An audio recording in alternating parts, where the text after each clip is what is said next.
And so, and we, yeah, yes, okay. Ողջունում բոլորին, շնորհակալություն, որ եկել եք այսօրվա քննարկմանը, սկսենք մեր քննարկումը, քննարկումը կազմակերպել է գործընկերություն հանուն բաց հասարակության նախաձեռնությունը, ես ուղղակի ուզում հիշեցնել, որ ստեղծվել է դեռևս 2002 թվականին, որ իր մեջ ներգրավում է 60-ից ավելի հասարակական կազմակերպություններ, մենք հրավիրել ենք ձեզ մասնակցելու քաղաքացիական հասարակության դիտարկումները Եվրամիություն Հայաստան հարաբերությունների վերաբերյալ հանրային քննարկում, կարծում եմ, որ սա շատ կարևոր քննարկում է, շատերին հետաքրքրում, բայց մինչ այդ ես կուզենայի մի րոպե լռությամբ հարգեինք երեկվա Ֆրանսիայում զորերի ահաբեկչության զորերի հիշատակը եւ այդպիսի ահավոր ահաբեկչություն է տեղի ունեցել։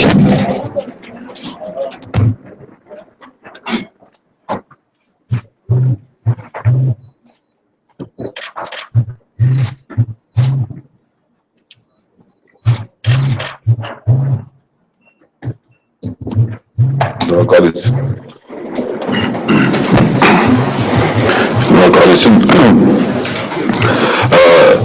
Կարծում եմ այսօրվա քննարկումը բավական հետաքրքիր կլինի, ինձ թվում է շատերին հետաքրքրում, թե ինչ մակարդակի վրա են Հայաստան-Եվրամիություն հարաբերությունները, հատկապես բավականին անորոշ 2013 թվականից հետո, երբ որ Հայաստանը անդամակցեց Եվրասիական միությանը, եւ դրանից հետո մինչ այդ քաղաքացիական հասարակությունը հատկապես այն ժամանակ բավական ակտիվ էր մասնակցում Եվրամիության Հայաստան հետ հարաբերություններին, գործողությունների պլանի կատարմանը հետևելով եւ այլն, այսօր Եվրամիությունը շարունակում է հարաբերությունները Հայաստանի հետ եւ մենք ուզենանք տեսնենք թե այն պայմանները, դատաիրավական բարեփոխումները, մարդու իրավունքների հետ կապված բարեփոխումները եւ այլն, որոնք պայմաններ են Եվրամիության Հայաստան համագործակցության համար, ինչ քաղաքացիական հասարակության տեսակետից ինչ մակարդակի վրա են եւ ինչ սպասելիքներ մենք ունենք այդ համագործակցությունից։ Եվ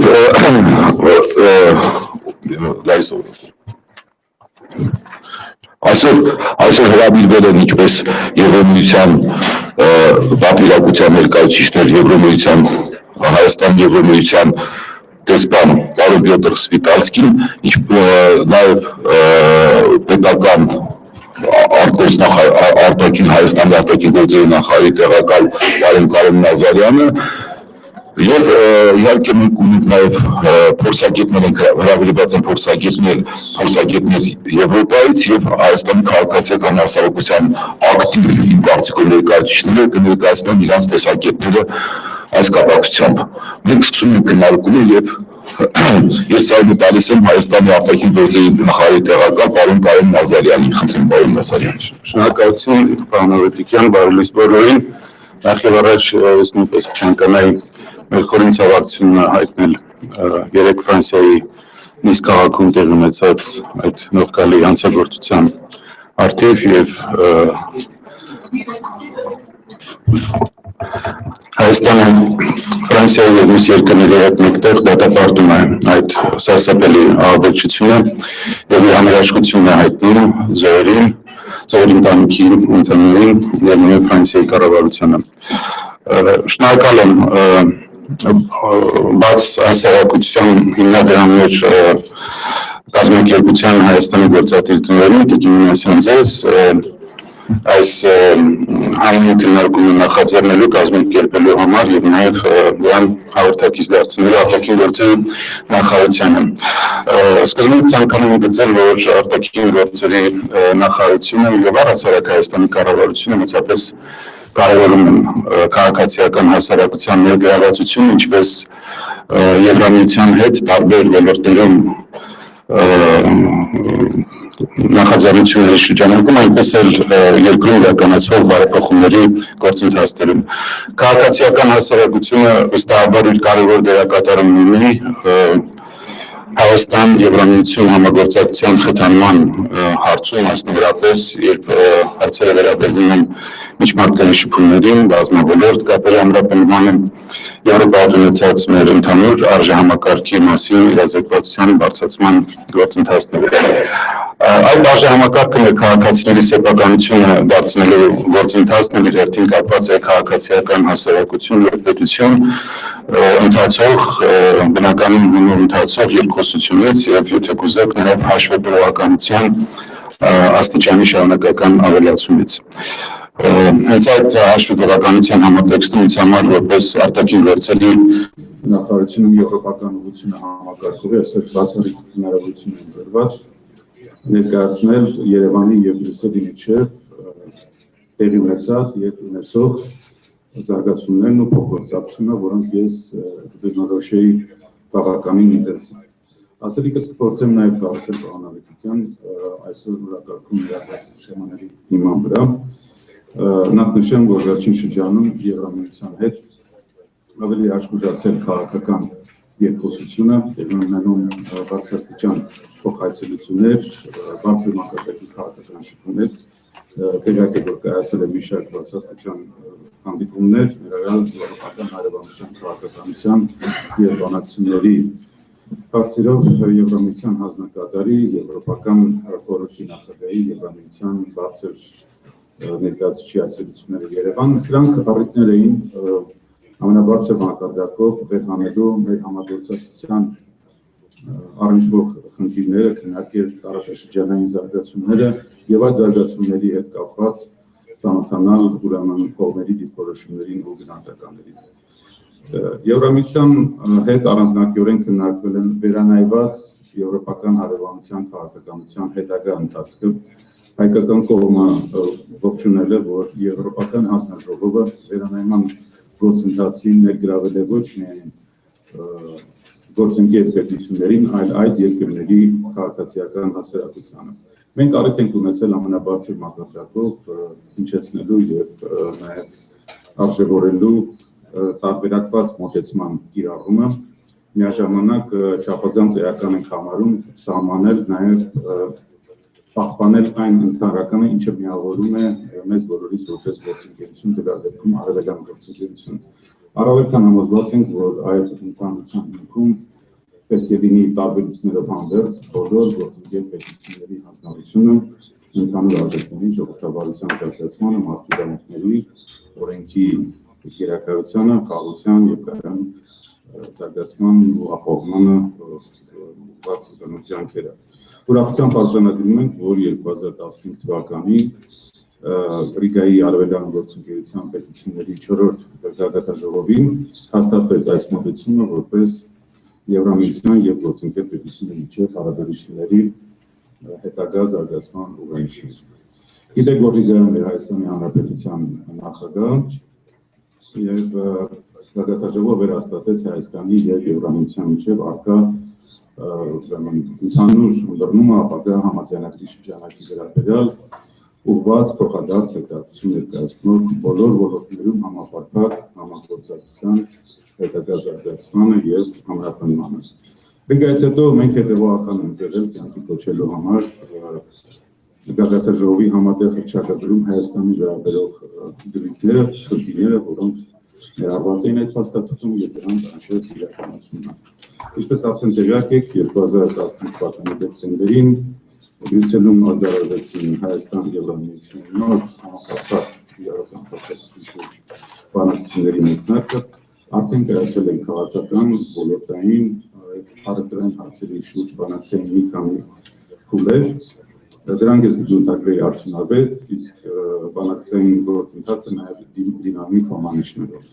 Մեր նպատակն է բանակցությունների արդյունքում ձևավորել Հայաստան-Եվրամիություն հարաբերությունները կարգավորող իրավական հիմք, որը կարգացվող է ինչպես Եվրամիության հետ Հայաստանի նախորդ քննարկումների բովանդակությունը, այնպես էլ այսօրվա մեր հարաբերությունների էությունը և խորությունը։ Ակնկալում ենք, որ մեզ գարեւի տեսանելի ապագայում ավարտին հասցնել այս կարևորագույն գործընթացը։ Հայաստան-Եվրամիություն հարաբերությունների ընթացքը կանոնավոր ձևով քննարկվում է տարբեր ձևաչափերով, դրանք են համագործակցության կոմիտեն, համագործակցության խորհուրդը, այս տարվա Այս տարի Երևանում տեղի ունեցել համագործակցության կոմիտեն, իսկ տարվա սկզբին Բրյուսելում նաև Հայաստան Եվրամիություն համագործակցության խորհուրդը, որը մեր հարաբերությունների ուրեմն քննարկման ձևաչափի ամենաբարձրագույն մարմինն է։ Նիստին մասնակցել է Հայաստանի արտաքին գործերի նախարարի պատվիրակությունը, Եվրամիության կողմից նախագահով երկրի արտաքին գործերի նախարարը եւ մասնակցում են նաև Եվրոպայի հարաբերության քաղաքականության եւ ընդհանուր բանակցությունների հարցով հանձնակատարը։ Քննարկումները մասնավորապես կենտրոնացել են Ռիգայի գագաթնաժողովի համատեղ հռչակագրում ներառված հարցերի հետևողական իրականացմանը եւ ուրախ եմ արձանագրելու, որ այս ուղղությամբ ունենք շոշափելի արդյունքներ։ Այստեղ խոսքը հիմնականում ոլորտային համագործակցության մասին է, իսկ ավելի ճիշտ արդեն իսկ ստորագրված փոքր եւ միջին ձեռնարկությունների վրձունակության կոսմ է եւ Եվրամիության հետազոտությունների եւ նորարարության հորիզոնտ 2020 շրջանակային ծրագրին Հայաստանի միանալու մասին համաձայնագրերի ու դրանց իրականացման մասին։ Իդեպ նախատեսում ենք մոտ ապագայում միանալ նաև ստեղծագործ Եվրոպա ծրագրին, որը առաջարկում է մշակութային փոխանակումների առավել լայն շրջանակ, ինչպես նաև ակնկալում ենք այս տարի սկսել ընդհանուր ավիացիոն գործի վերաբերյալ համաձայնագրի շուրջ բանակցությունները։ Ցանկալի նաև նշել խորհրդարանական մակարդակում եվրոպական կողմի հետ իրականացվող քննարկումները եւ այդ քննարկումներին բնականաբար մասնակցել են արտաքին գործերի նախարարությունը, քանի որ այդտեղ քննարկում եւ ինովացիոն նաև Հայաստանի արտաքին քաղաքականության առաջնահերթությունները։ Եվ այսպես 2015 թվականի ապրիլին հիշում եք, որ Բրյուսելում տեղի ունեցած նստաշրջանում եվրոպական խորհրդարանը ընդունեց բոլոր քաղաքական խմբերի կողմից քննարկված եւ համաձայնեցված բանաձև հատուկ նվիրված հայոց ցեղասպանության 100 տարելիցին։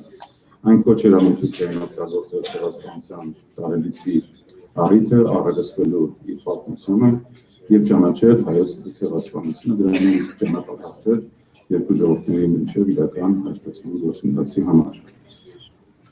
2015 թվականին Երևանում տեղի ունեցել նաև Արևելյան գործընկերության խորհրդարանական ձևաչափի Եվրոնեստի հերթական 4-րդ միաբանական նիստը եւ դրա կոմիտեների հանդիպումները եւ արտահերթ ձևով նույնպես ընդունվել են հայոց ցեղասպանության տարելիցի վերաբերող բանաձևեր։ Հայաստանի եւ Եվրամիության միջև խորհրդարանական համագործակցության հիմնական ձևաչափերից է նաև խորհրդարանական համագործակցության կոմիտեն, որի քննարկումներին ավանդույթի համաձայն մաս է կազմում նաև արտաքին գործերի նախարարությունը։ Կոմիտեի կազմում ընդգրկված են Հայաստանի ազգային ժողովի եւ Եվրոպական խորհրդարանի պատգամավորներ։ Այս տարվա հունվարին Ստրասբուրգում կոմիտեի հերթական նիստը, որի քննարկումները ավարտին ընդունվել է համատեղ եզրափակիչ հայտարարություն եւ առաջարկություններ, որի թիվս այլ խնդիրների անդրադարձ է կատարվել նաեւ միջխորհրդարանական այլ կազմակերպություններում Լեռնային Ղարաբաղի հակամարտության շուրջ ընթացող մտահոգիչ քննարկումներին։ Խոսքը այստեղ վերաբերում է Լեռնային Ղարաբաղի հիմնախնդիրը Եվրոպայի խորհրդի խորհրդարանական վերաժողովում շարքելու ադրբեջանական կողմի օգտագործողական քայլերի մասին։ Կարծում եմ այս քննարկման ներկաների գետակվի նաև Լեռնային Ղարաբաղի հակամարտության կարգավորման հարցում Եվրամիության դիրքորոշման հետ կապված հարցեր, որոնք գտնվում են բնականաբար բոլորիս սևեռուն ուշադրության կենտրոնում։ Առհասարակ նշեմ, որ Հայաստանը բարձր է գնահատում Եվրամիության հավասարակշռված դիրքորոշումը Լեռնային Ղարաբաղի հիմնախնդրի վերաբերյալ, ինչպես նաև խնդրի համապարփակ կարգավորման համար բարենպաստ մոտորոշ ստեղծելու հանձնարարությունը։ Մեկ-երկու խոսք կապված մյուս ուղղություններով Եվրամիության հետ տարվող աշխատանքի մասին, Բրյուսելի հետ մեր համագործակցության օրակարգում կարևոր տեղ է հատկացվում մարդու իրավունքների հարցերով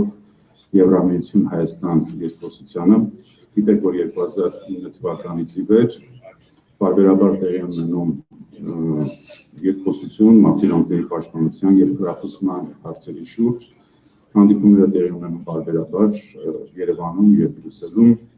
եւ մեր օրակարգը ընդգրկում է ներառում մարդու իրավունքների վերաբերող բազմաթիվ հարցեր, ներառյալ մարդու իրավունքների պաշտպանության ազգային համակարգ, դատական բարեփոխումներ, արտահայտվելու եւ տեղեկատվության ազատություն, հավաքին անցկացնելու եւ միավորներ կազմակերպություն քաղաքացիական հասարակության գործունեություն։ Այս տաղամարտին Երևանում կայացավ երկխոսության հերթական 7-րդ նիստը, որի քննարկման հիմնական թեմաներն էին նաև զարգացումները Հայաստանում սահմանադրական հանրաքվեից հետո, մասնավորապես նոր ընտրական օրենսգրքի ընդունումը։ Այս ուղղությամբ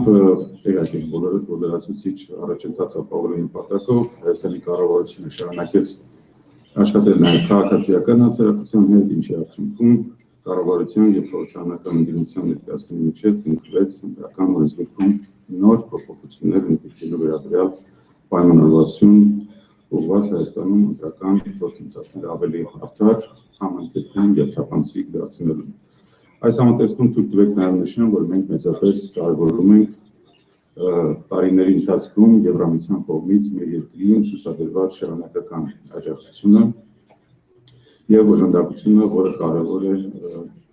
կարևոր դեր է ունեցել Հայաստանում բարեփոխումների իրականացման եւ ինստիտուցիոնալ կարողությունների զարգացման գործում եւ պատրաստական ենք նաեւ այս ուղղությամբ շարունակելու մեր ակտիվ երկխոսությունը։ Մենք կարևորում ենք նաեւ շարժունակության շուրջ գործընկերությունը, որը հնարավորություն է տալիս ուսանողական փոխանակումների, աշխատանքային միգրացիայի, մասնագիտական վերապատրաստման եւ Հայաստանի միգրացիոն կարողությունների զարգացման ուղղված ծրագրերի իրականացմանը։ Այս համատեքստում մեր ուշադրության կենտրոնում է նաև Եվրամիության հետ վիզաների ազատականացման գործընթացը եւ կողմի հետ քննարկում են վիզաների ազատականացման շուրջ երկխոսության հիմնական գործիքը, վիզաների ազատականացման գործողությունների ծրագրի կազմման եւ կիրառման անհրաժեշտությունը։ Ինչպես հայտնի է, թե վիզաների զորացման եւ ազատականացման գործընթացները ուղղված են առաջին հերթին ԵՄ երկրների եւ Հայաստանի միջև մարդկային շփումների գործարար կապերի դյուրացման, ամրապնդման, թիրախում ունենալով կարճաժամկետ ճամփորդությունների մեկնած մեր քաղաքացիների։ Թերևս այսքանը մեր հարաբերությունների մասին, մեր ընդգրկուն օրակարգի մասին, որ ամեն օրվա աշխատանք եւ կենտրոնացում է պահանջում ինչպես ԱՊԿ-ի գործերի նախարարության, այնպես էլ Հայաստանի կառավարության կողմից Ես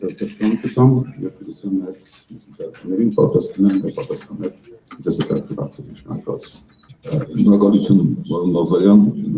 բավականին համտեսելի, բավականին լավատեսական ելույթ էր, քննարկումը կարծում բավականին հետաքրքիր կլինի։ Այժմ եկեք այսպես պայմանավորվենք, ես առաջին մասով ինչպես գրված է բացման խոսքի հետ կապված մյուս բանախոսներն ելույթումն, հետո գուցե մենք այդ ժամանակ հարցեր տանք բանախոսներին, հետո նոր շարունակենք մեր քննարկումը։ Այժմ ես այն տալիս եմ Հայաստանում Եվրոմիության արտակարգ եւ լիազոր դեսպան պարոն Պետր Սպիտալսկի, պարոն Սպիտալսկի։ Thank you, Mr. Chairman. Dear Minister, dear friends, participants of this conference, this packed room shows that there is an increased interest in Armenia, including ordinary Armenians concerning the future of the relations between Armenia and the European Union, which I find very encouraging, and it is additional stimulus for our work here as the EU delegation, because our main role is to contribute on a positive note to the strengthening of the relations between Armenia and the European Union. As the Minister said, we are now going through a very busy period in our contacts and relations. The negotiations on the new framework agreement are underway, and they have entered, in my view, a period of very intensified pace, rapid progress, which is a good sign for the future. We will soon start discussing the partnership priorities between Armenia and the European Union within the framework of the revised neighborhood policy. And we are already now discussing the contents of the next single support framework, which will define the cooperation priorities, our development assistance to Armenia. And as you know, the European Union is the biggest donor in Armenia. So we have now three processes taking place already, or to take place quite soon this year, which will determine the future practical content of our relations. To understand what guides the European Union in its relations with Armenia, I would like to suggest that we take a step back and we try to analyze this relationship against the background of the global strategy of the European Union and the neighborhood policy. Last week, I had the pleasure to present the new global strategy of the European Union. And when you look into the document, you will see that the priority of the European Union in its neighborhood is state and societal resilience. That's the strategic objective, which is guiding also our policies towards Armenia. It dovetails with what is the main theme of the reviewed neighborhood policy, which was presented last November,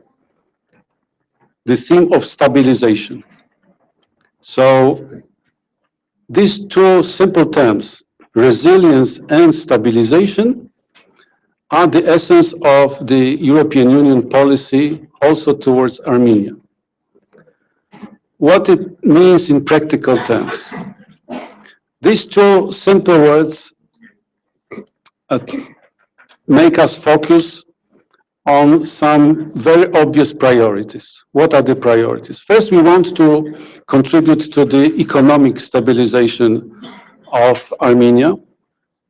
We want Armenia to develop better, to have better growth, and to have better opportunities for employment, in particular youth employment. Youth and small and medium enterprises are for us the key elements, the key leverages to improve the prospects of growth for Armenia. The second obvious priority stemming from the two themes, resilience and stabilization, is good governance.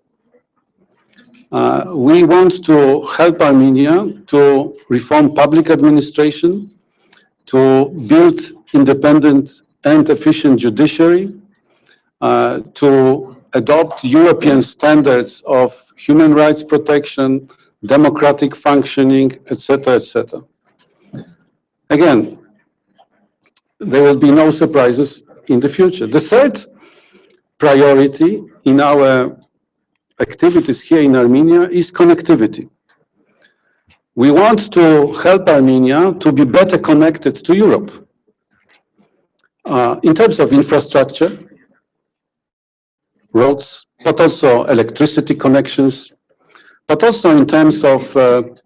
people-to-people contact, cultural exchanges, intellectual connectivity in a way, cultural connectivity. Another priority is security cooperation. When you analyze the reviewed neighborhood policy adopted last year, you will notice particular emphasis on security. And the same goes for the global strategy. The European Union wants to help our neighbors to deal effectively with security challenges. And they have a very broad spectrum.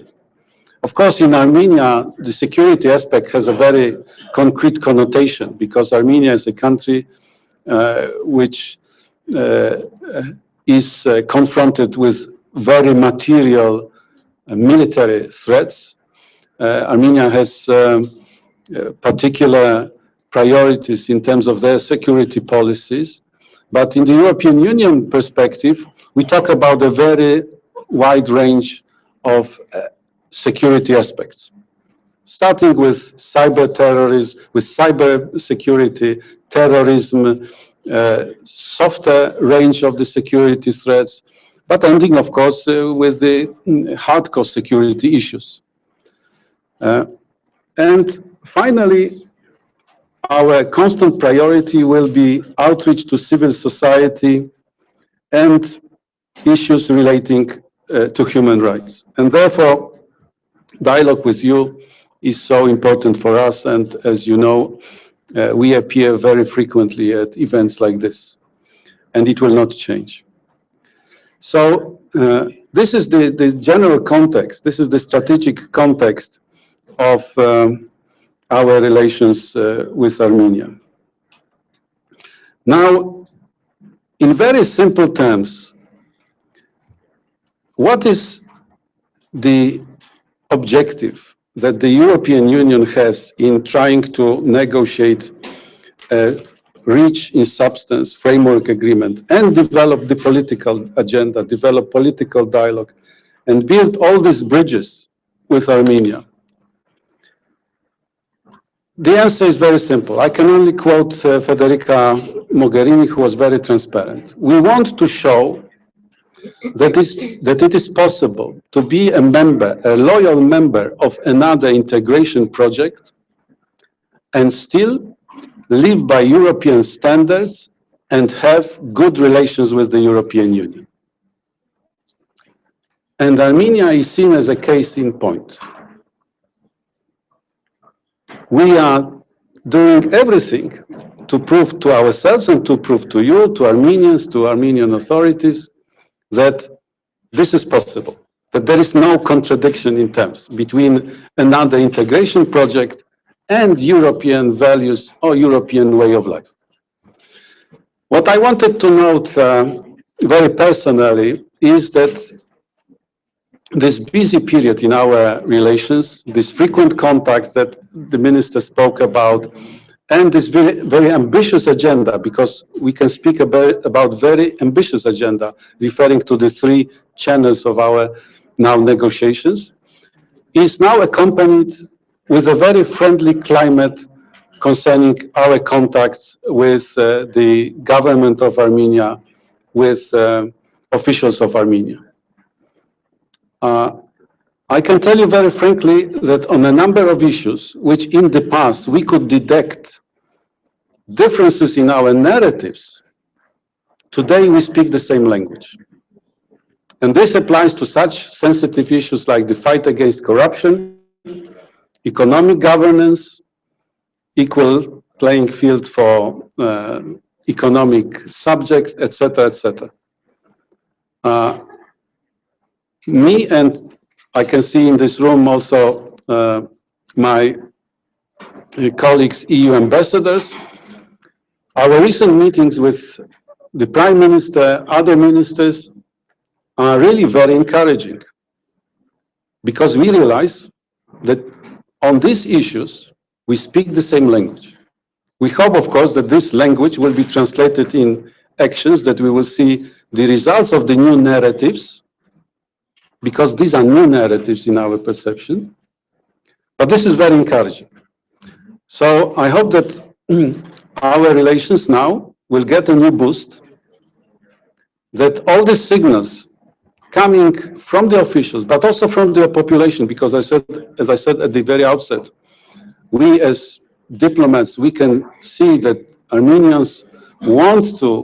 the European Union to be closer to Armenia and want this cooperation to be strengthened, that this will be translated in tangible assets, in tangible achievements.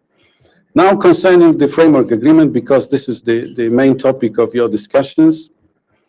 what I wanted to say is something I repeated several times. Let's look at this framework agreement as the floor and not the ceiling. This agreement will have to be filled with concrete substance, and it is the common obligation of the two sides to find the best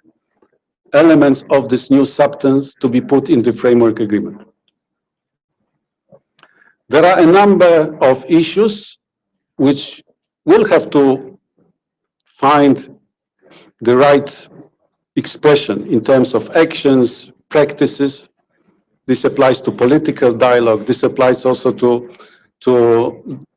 cooperation on sectoral issues. And as I said, let's take that the conclusion of this framework agreement will open a new chapter. We will be trying to fill it with the right substance.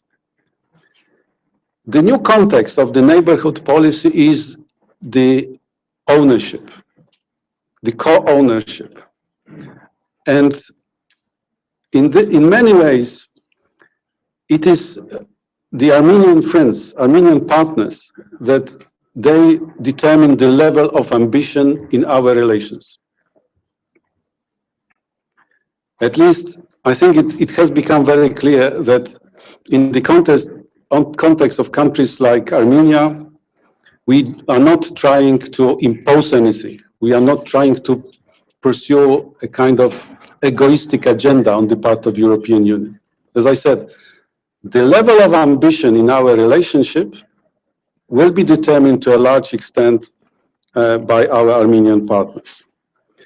The situation, of course, is different in the sense that the neighborhood policy speaks about diversification. And indeed, in Eastern Partnership, we have now two groups of countries. We have association countries and we have non-association countries. It's not a secret that this diversification, this division is reflected also in structures of the European Union.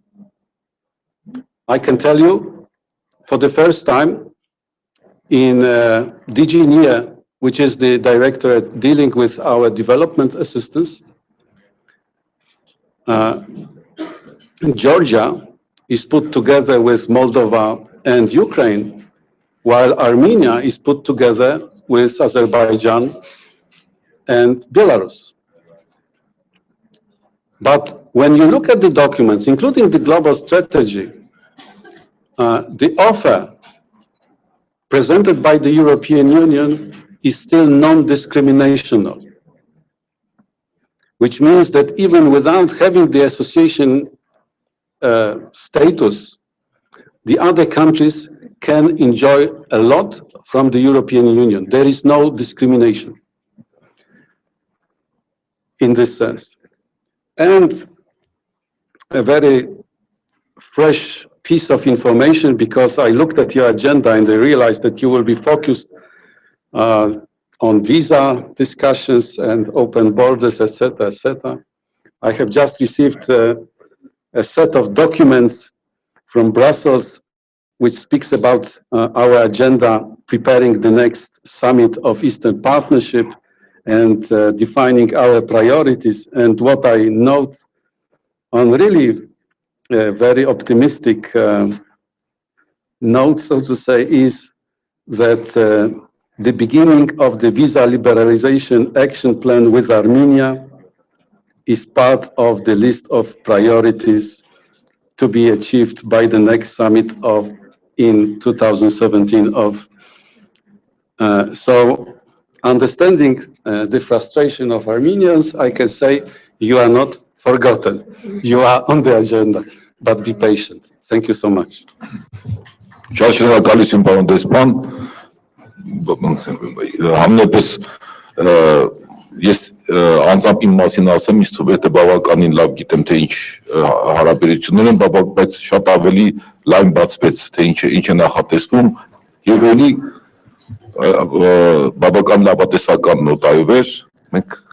պատկերացնում ենք հետաքրքիր քննարկում ենք ունենալու այսօր։ Այժմ ձայն տալիս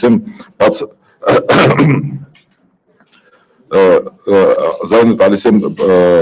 բաց հասարակության հիմնադրամներ Հայաստանի գործադիր տնօրեն Տիկին Լարիսա Մինասյանին, խնդրեմ Տիկին Մինասյան, ես ուզում էի ասել, որ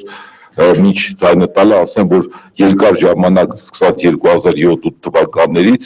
բաց հասարակության հիմնադրամները մի շարք հասարակական կազմակերպությունների կոալիցիայով անդադ հետևել եւ մոնիտորինգներ իրականացնել Հայաստան-Եվրոմիություն ծրագրի գործողությունների ծրագրում եւ հետագայում։ Խնդրեմ Տիկին Մինասյան։ Շնորհակալություն։ Հարգելի մեծարգո պարոն դեսպան, մեծարգո պարոն փոխնախարար, հարգելի հյուրեր, կներեք։ Հարգելի հյուրեր, շնորհակալություն մեր հրավերը ընդունելու համար եւ այսօր գալու այս քննարկմանը։ Ես ճիշտ ասած խոսք էի պատրաստել, բայց երկու պատճառով պետք է մի քիչ շեղվեմ այդ խոսքից։ Առաջինը այն եւ ամենակարևորը այն, որ պարոն փոխնախարարը գործերի բերումով պետք է ավելի շուտ լքի մեզ եւ ես իսկապես կարևորելով հնարավորությունը հարցեր տալու եւ բանավեճ սկսելու մանավանդ որ թե պարոն փոխնախարարը եւ թե պարոն Սվիտալսկին բարձրացեցին շատ կարեւոր հարցեր, որոնք որ անգամ ինչ որտեղ անակնկալ էին, ես ավելի կարճ կխոսեմ Եվ երկրորդը այն պատճառով, որ այնպիսի հարցեր բարձրացեցին, որոնց ես անշուշտ կուզենայի անդրադառնալ ուղղակի, որոնք որ կարող է չէին տեղավորվի իմ ասացի մեջ։ Իսկապես, ինչպես նշեց պարոն Ավետիք Իշխանյանը, մենք որպես բացահասարակություն, բայց նաև որպես գործընկերություն բացահասարակության համար աջակցող գործընկերություն բացահասարակության միավորում մշտապես ոչ միայն հետևել ենք, ոչ միայն դիտարկել ենք, ոչ միայն չափել ենք, այսպես ասած, բայց նաև փորձել ենք աջակցել թե քաղաքականության եւ թե մոնիտորինգով, թե քաղաքականության մշակման, թե կոնկրետ ձևաչափերի ռեկոմենդացիաներ մշակելով այդ սերտաճմանը մի պարզ պատճառով։ Կարելի է շատ պատճառներ բերել, քաղաքակրթական բերվեցին, տնտեսական նաև բերվեցին, բայց մի պարզ պատճառով մեզ համար, որպես քաղաքացիական հասարակություն, որպես բաց հասարակություն, որ Եվրոպան արդեն իսկ տասնամյակներ անգամ այն ճգնաժամում, որ կա, ամենամոտիկն է բաց հասարակության մոդելին, որպես հասարակություն, որտեղ ոչ թե վերահսկվող ժողովրդավարություն է, բայց լիբերալ ժողովրդավարություն հնարավորություն կա, այն է ոչ խտրական հնարավորություն, ոչ միայն ընտրովի կառավարություն, բայց իսկապես ոչ միայն տնտեսական շահը պաշտպանող, բայց նաև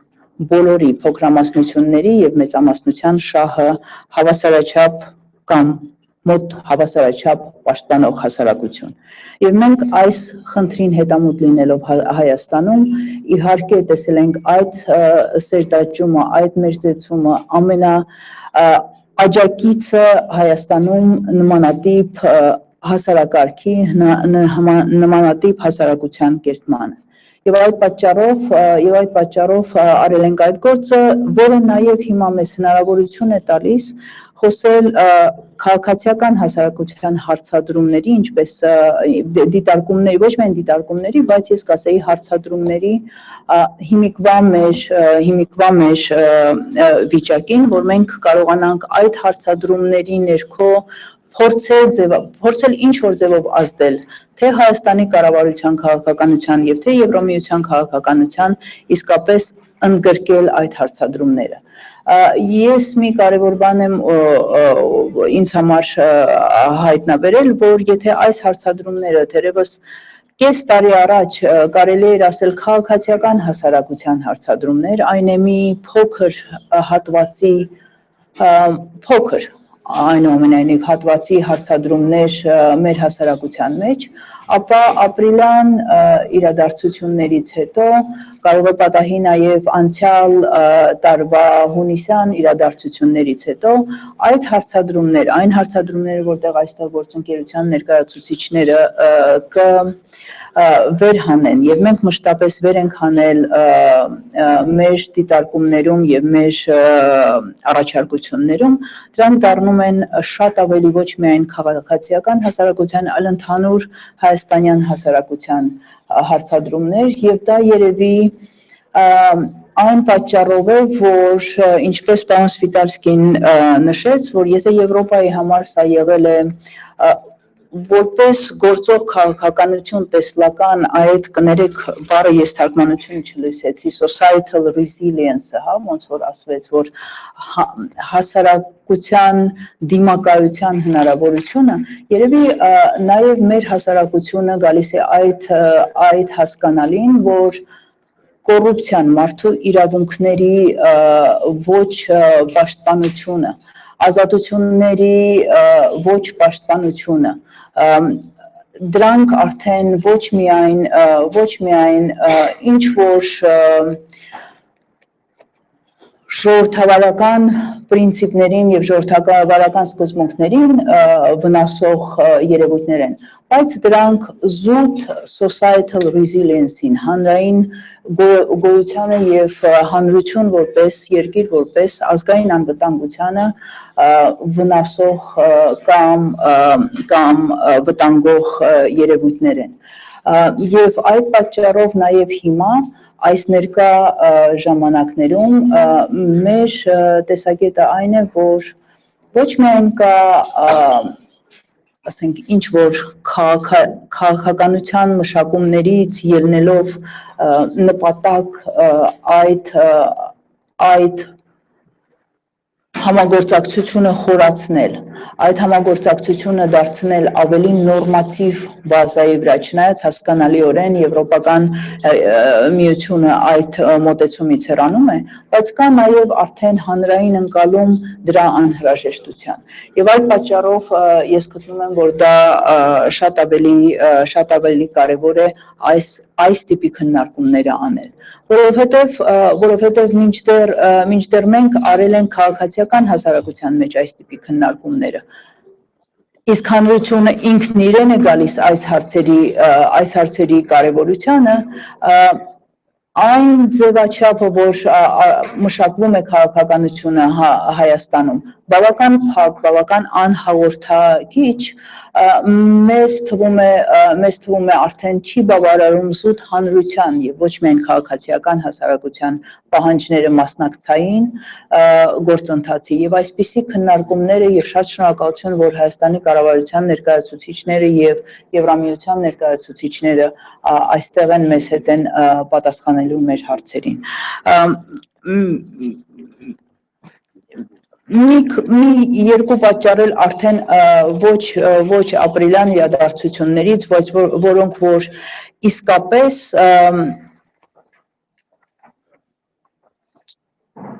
շատ մեծ կարևորություն ունեն այս հարաբերությունները խորացնելու եւ ոչ միայն խորացնելու, այլ մեր տեսակետից այս հարցադրումները ներառելով խորացնելու, դրանք այն են, որ մենք այս 3 տարվա ընթացքում սեպտեմբերի 3-ից այս կողմ, եթե մինչ դա քաղաքացիական հասարակությունը մշտապես եւ ես պետք է ասեմ, որ մշտապես գոնե այն զանգվածը, որ ես եմ ներկայացնում, գտնում էր պրոբլեմատիկ հարցեր եւ ոչ բավարար իրականացում մասամբ մանիպուլատիվ իրականացում այն նպատակների, որ դրված էր այդ նորմատիվ ինտեգրացիոն process-ների մեջ, ինչպիսին էր ասոցիատիվ պայմանագիրը եւ դրա roadmap-ը անելիք, ինչպիսին էր հարևանության ծրագիրը, ապա այս 3 տարվա ընթացքում, երբ որ այդ process-ները, այսպես ասած, լիմբոյի մեջ են, անորոշության մեջ են, մենք տեսնում ենք փաստացի տեսնում ենք լուրջ վատթարացում, լուրջ նահանջ այն նպատակներից, այն խարակտերիստիկաներից, որոնք իսկապես բնորոշում են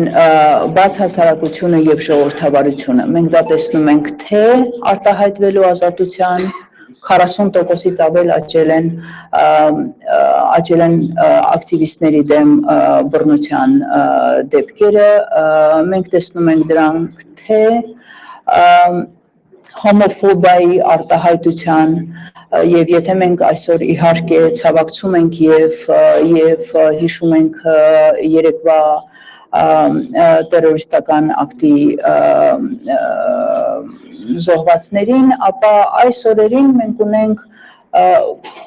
նաև Հայաստանում մի ամբողջ ընտանիք ողբերգության մեջ կացնահարված եւ դա ինչ որ անձնական, ինչ որ կենցաղային երևույթ չէ, դա պետության պարտավորության ոչ իրականացում է այդ իրավունքը ապահովելու եւ այդքանով արդեն վտանգ է ներկայացնում հասարակությանը։ Մենք տեսնում ենք արտաքին քաղաքականության պրոբլեմներ, մենք տեսնում ենք ոչ ամենակիչը ոչ լավացող կոռուպցիայի մենաշնորհային դաշտի վիճակի ուժեղացում եւ իհարկե մենք տեսնում ենք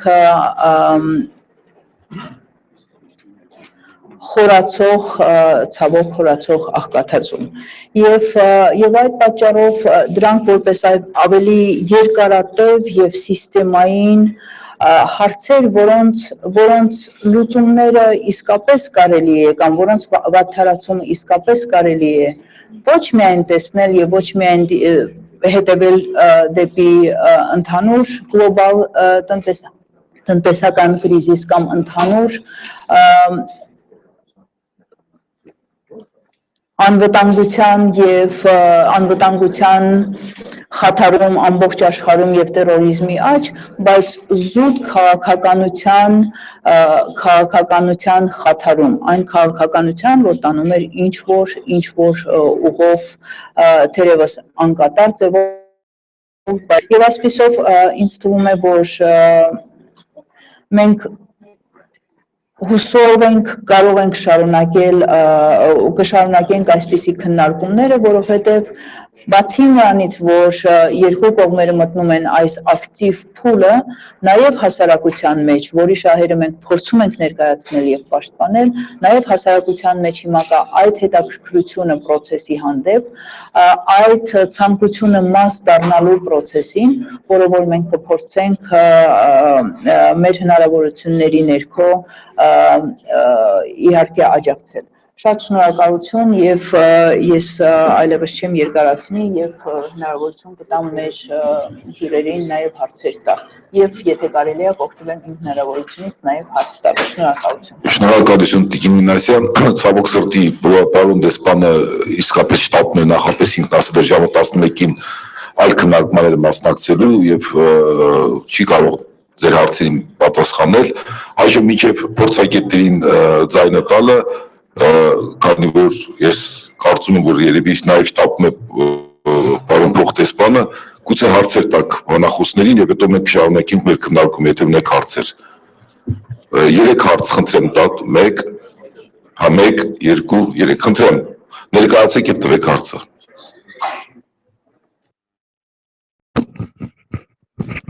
Դանիել Յանիսյան, Իրազեկ քաղաքացիների միավորում, շնորհակալություն։ Պարոն փոխնախարար, 2010-ից 13 թվականներին տեղի ունեն ասոցիացիան համաձայնագրի եւ խորհրդապարփակ առևտրի համաձայնագրի բանակցությունները, որոնք բավականին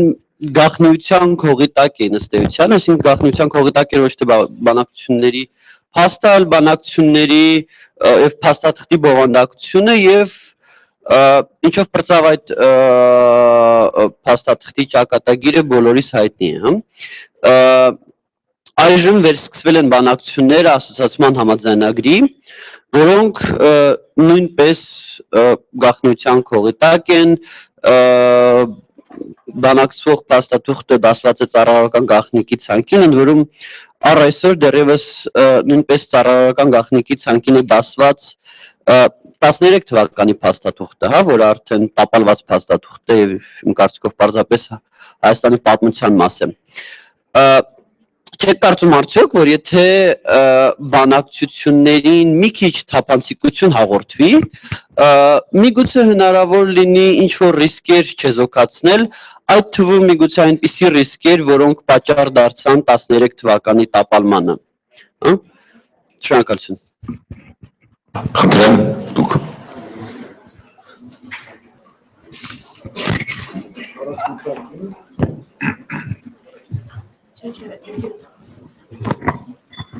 Շնորհակալություն բանախոսներին որոշակի նաև օպտիմիստական նոտաների համար։ կներկայացնեմ սուր հարցադրումներ, որ քաղաքասարակությանն շատ հետաքրքիր։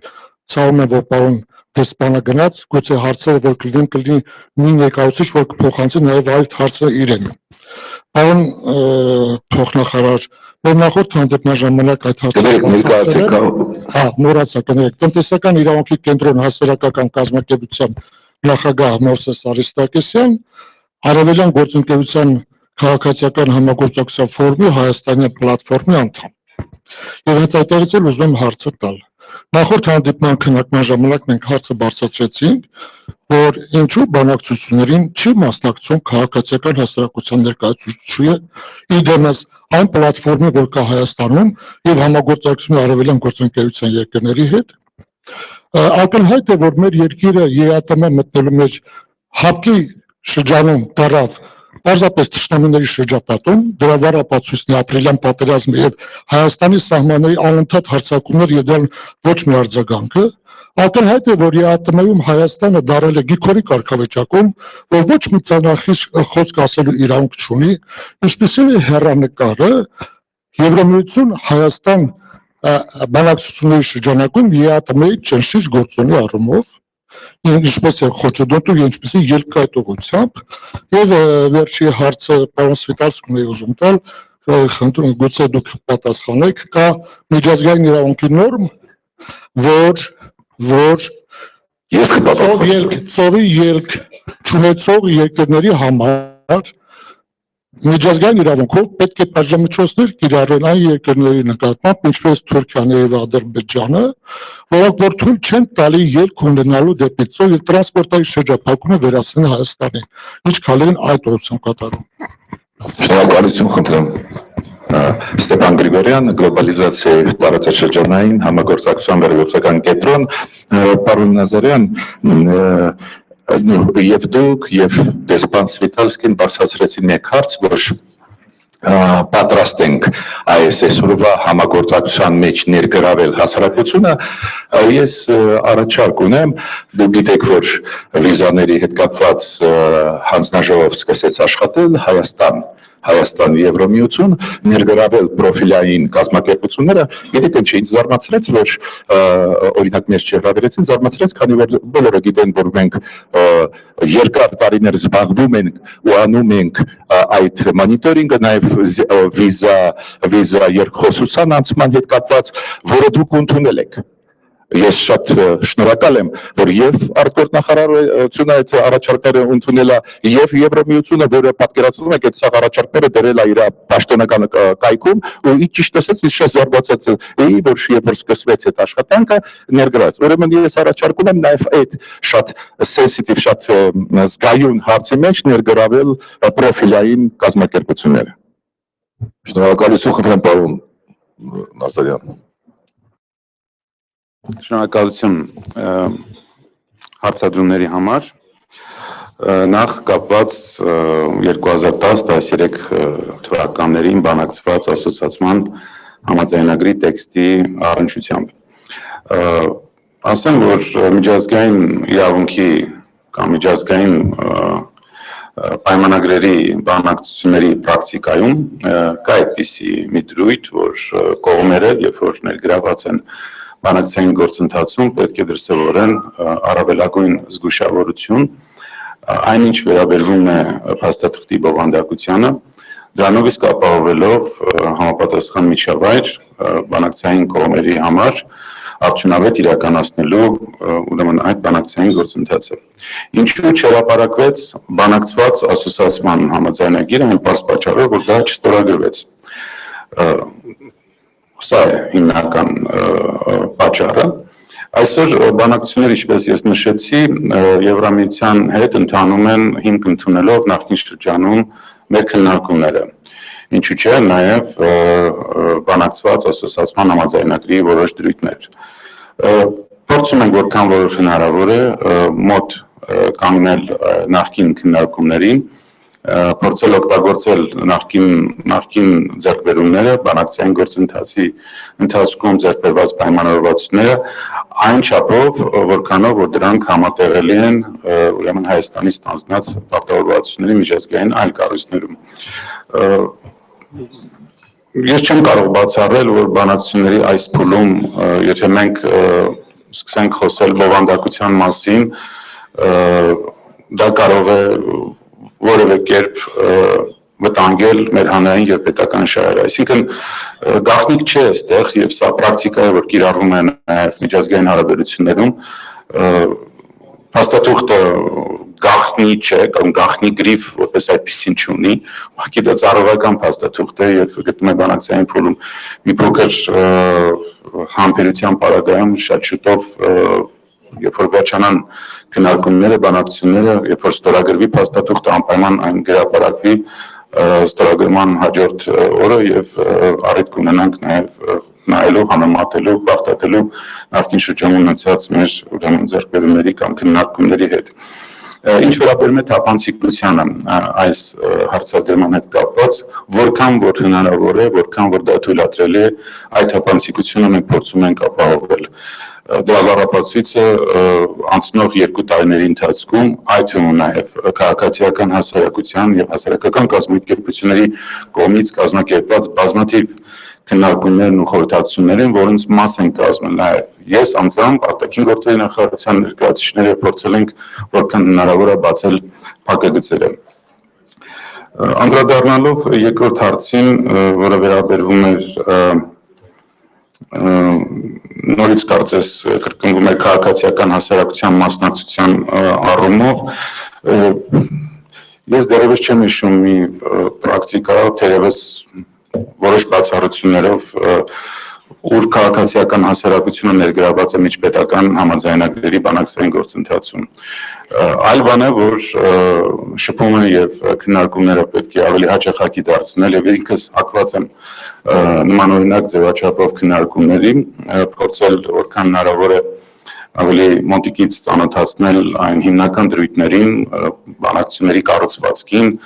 բովանդակային առումով բացել որոշ փակագծեր, դրանով իսկ հաղորդակից դարձնել քաղաքացիական հասարակության այդ գործընթացներին։ Ձեր դիտարկումները կապված ՀԱՊԿ-ում եւ ԵԱՏՄ-ում մեր անդամակցության հետ այլընտրանքային տեսակետներ են, ես դա հարգում եմ, բայց իհարկե չեմ կիսում այն ձևակերպումները, որոնք քիչ առաջ դուք հնչեցրեցիք։ Դուք նաև երկրորդ հարցում եք կապված դեպի ծով ելչունեցող երկրների իրավունքների խնդիրներին առնչվող, այս հարցը գտնվում է Հայաստան-Եվրամիություն քաղաքական օրակարգում, երբևէ չի վրիպել մեր հանդիպումներից, լինի դա բացի մակարդակով կամ աշխատանքային խորհրդակցությունների մակարդակով ընթացող հանդիպումների քննարկումների մասին, մշտապես խնդիրը դրվում է եւ Եվրամիությունը վճռական է այս ուղղությամբ քայլեր ձեռնարկել, փորձում են համոզել մեր հարևանին վերանայել իր քաղաքականությունը,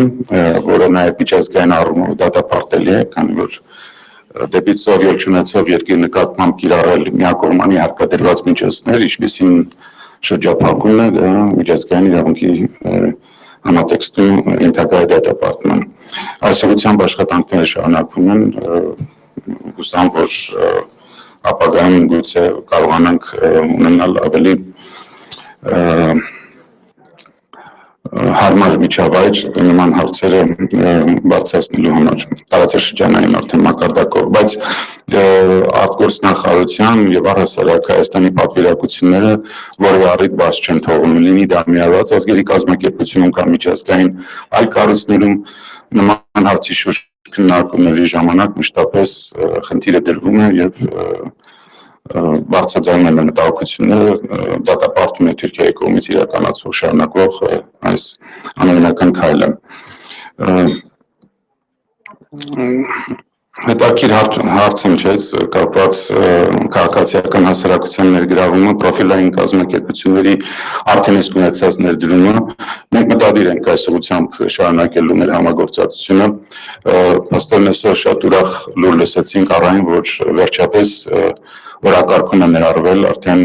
վիզաների ազատականացման գործիքի քննարկումները Հայաստանի հետ, որն է գործողությունների ծրագիրը, ինչը պարունակում է նաև բարեփոխումների գործընթաց, եւ այս քննարկումներում, ապագա քննարկումներում մենք անպայման կհամատեղենք մեր ջանքերը, կխոսենք, կխորհրդակցենք եւ ինչպես դուք նկատեցիք, արդեն իսկ նախկինում տրված ձեր առաջարկությունները տեղ են գտել եւ հրապարակվել են, նույն պրակտիկան կկիրառվի նաեւ այս պարագայում։ Թերևս այսքանը։ Տիկին Մինասյան, դուք հարց ունեք տալու, էլ հարց չկա, հուսով եմ։ Վերջին հարցը։ Լավ, խնդրում եմ մի բան շատ կարճ հարցերը տվեք, որտեղ մենք ժամանակից հետ ենք մնում։ Խնդրեմ, Տիկին Մինասյան, դուք հետո մյուսը։ Ճիշտն ասած, իմ հարցը կարող է պատահի ինչ-որ ձևով կրկնություն թվա, բայց ես նախորդ հարցերի, բայց ուզում եմ ամենասկզբից ասել, որ ես հասկանալով, որ կա այդ դրույթը բանակցային գործընթացը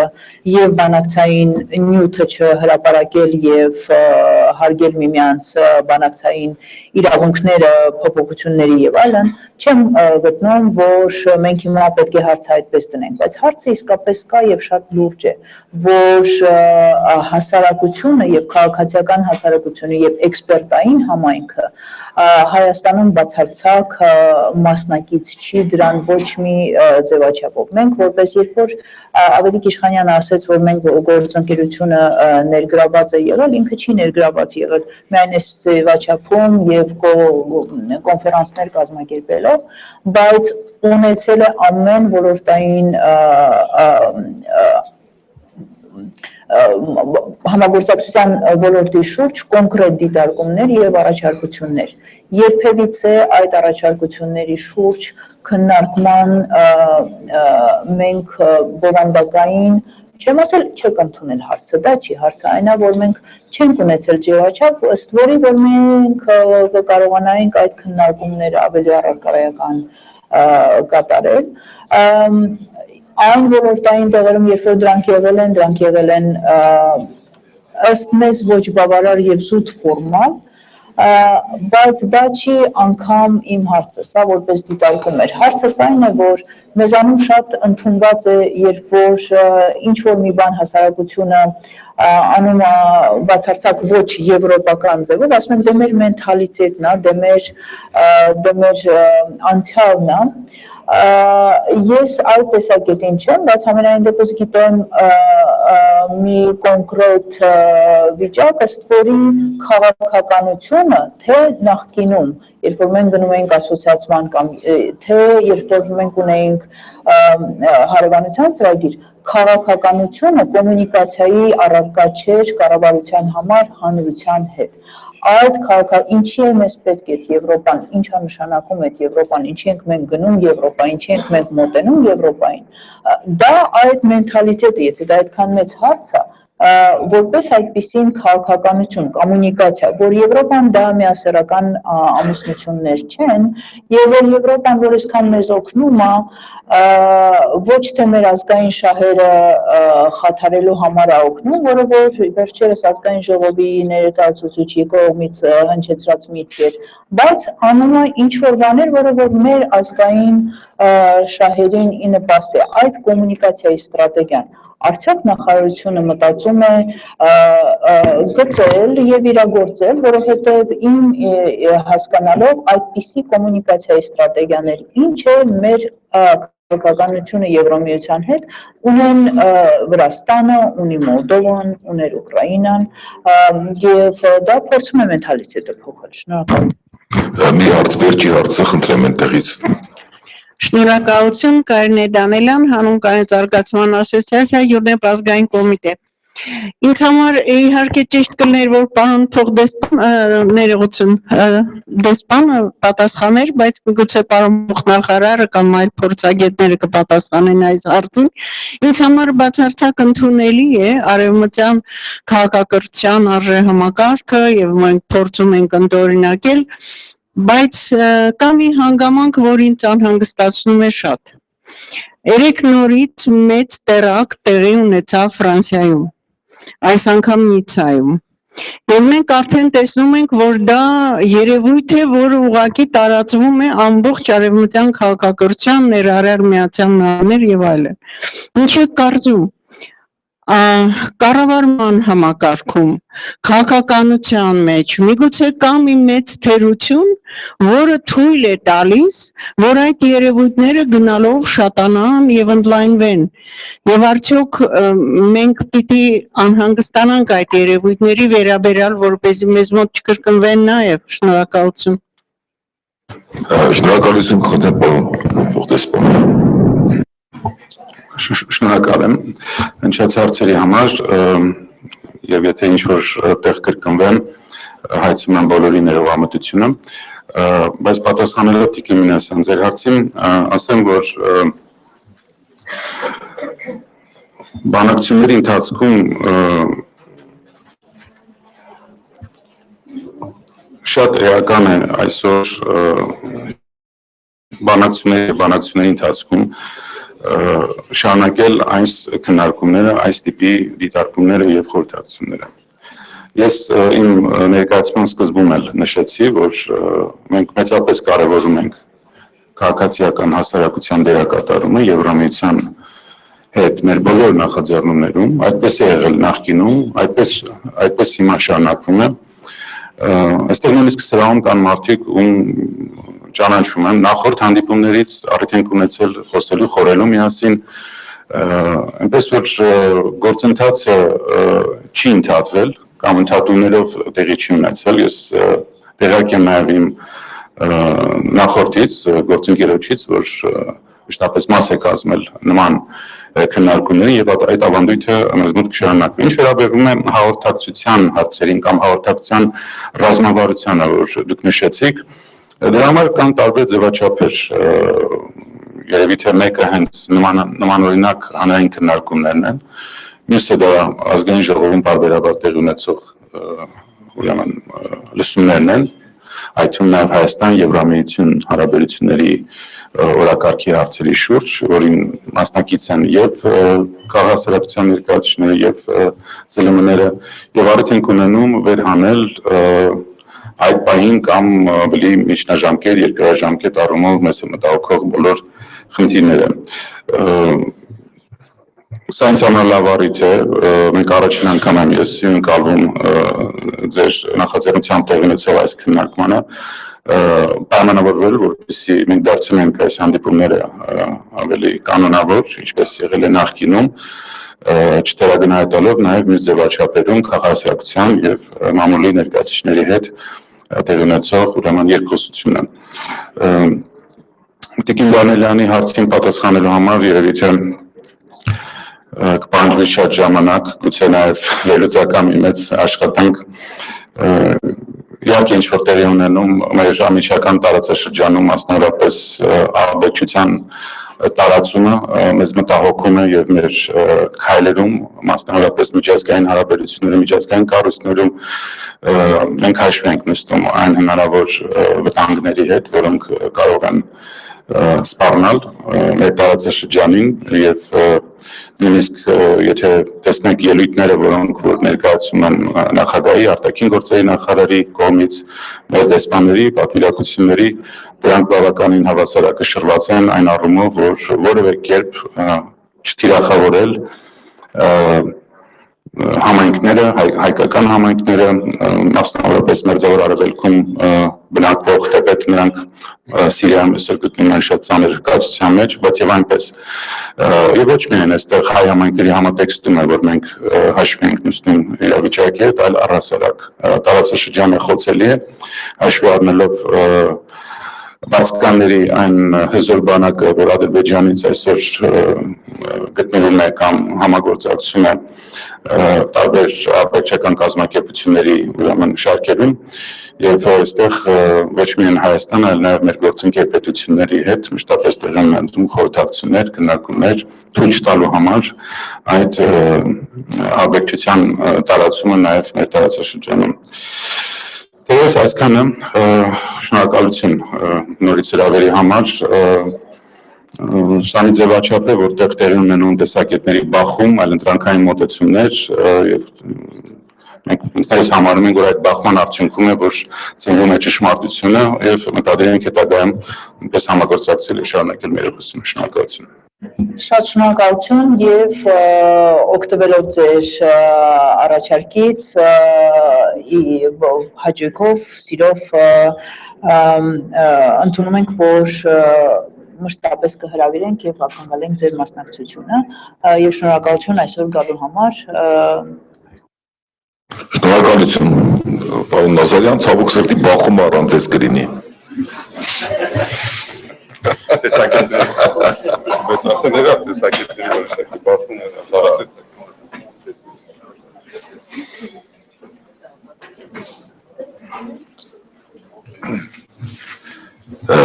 Մենք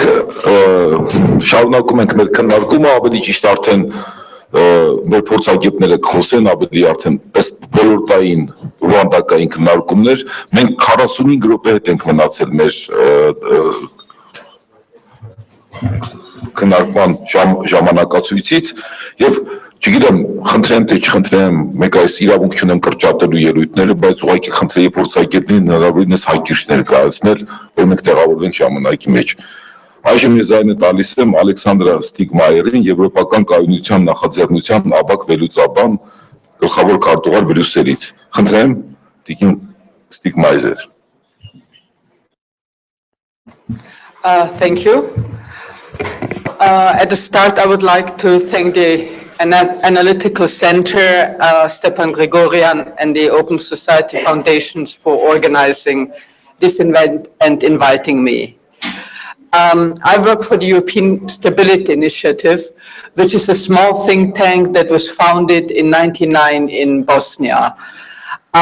We were all working for international organizations in Bosnia, like the OSCE, UNHCR, the UN Mission, or the Office of the High Representative. But we felt that although the international community had a lot of power, it often created policies based on a lack of knowledge. So we decided to close this knowledge gap, to do empirical field research and then provide policy recommendations. And since then, we've worked on the Western Balkans, also on Turkey since 2004, a little bit in EAP countries, and we worked a lot on visa-free travel. Because Armenia will not be the first country that will go through the process of visa liberalization. This process was invented for the Western Balkans in 2008 and has been applied for 9 countries already. And I think that the move to launch the process for Armenia would be an excellent move, both for the EU and Armenia, for 4 important reasons. First, it would give the 2 sides a very concrete and reform-oriented process with a very tangible goal to work on. Yes, there are intensive contacts and all sorts of things are being negotiated, but this process would be much, much more concrete.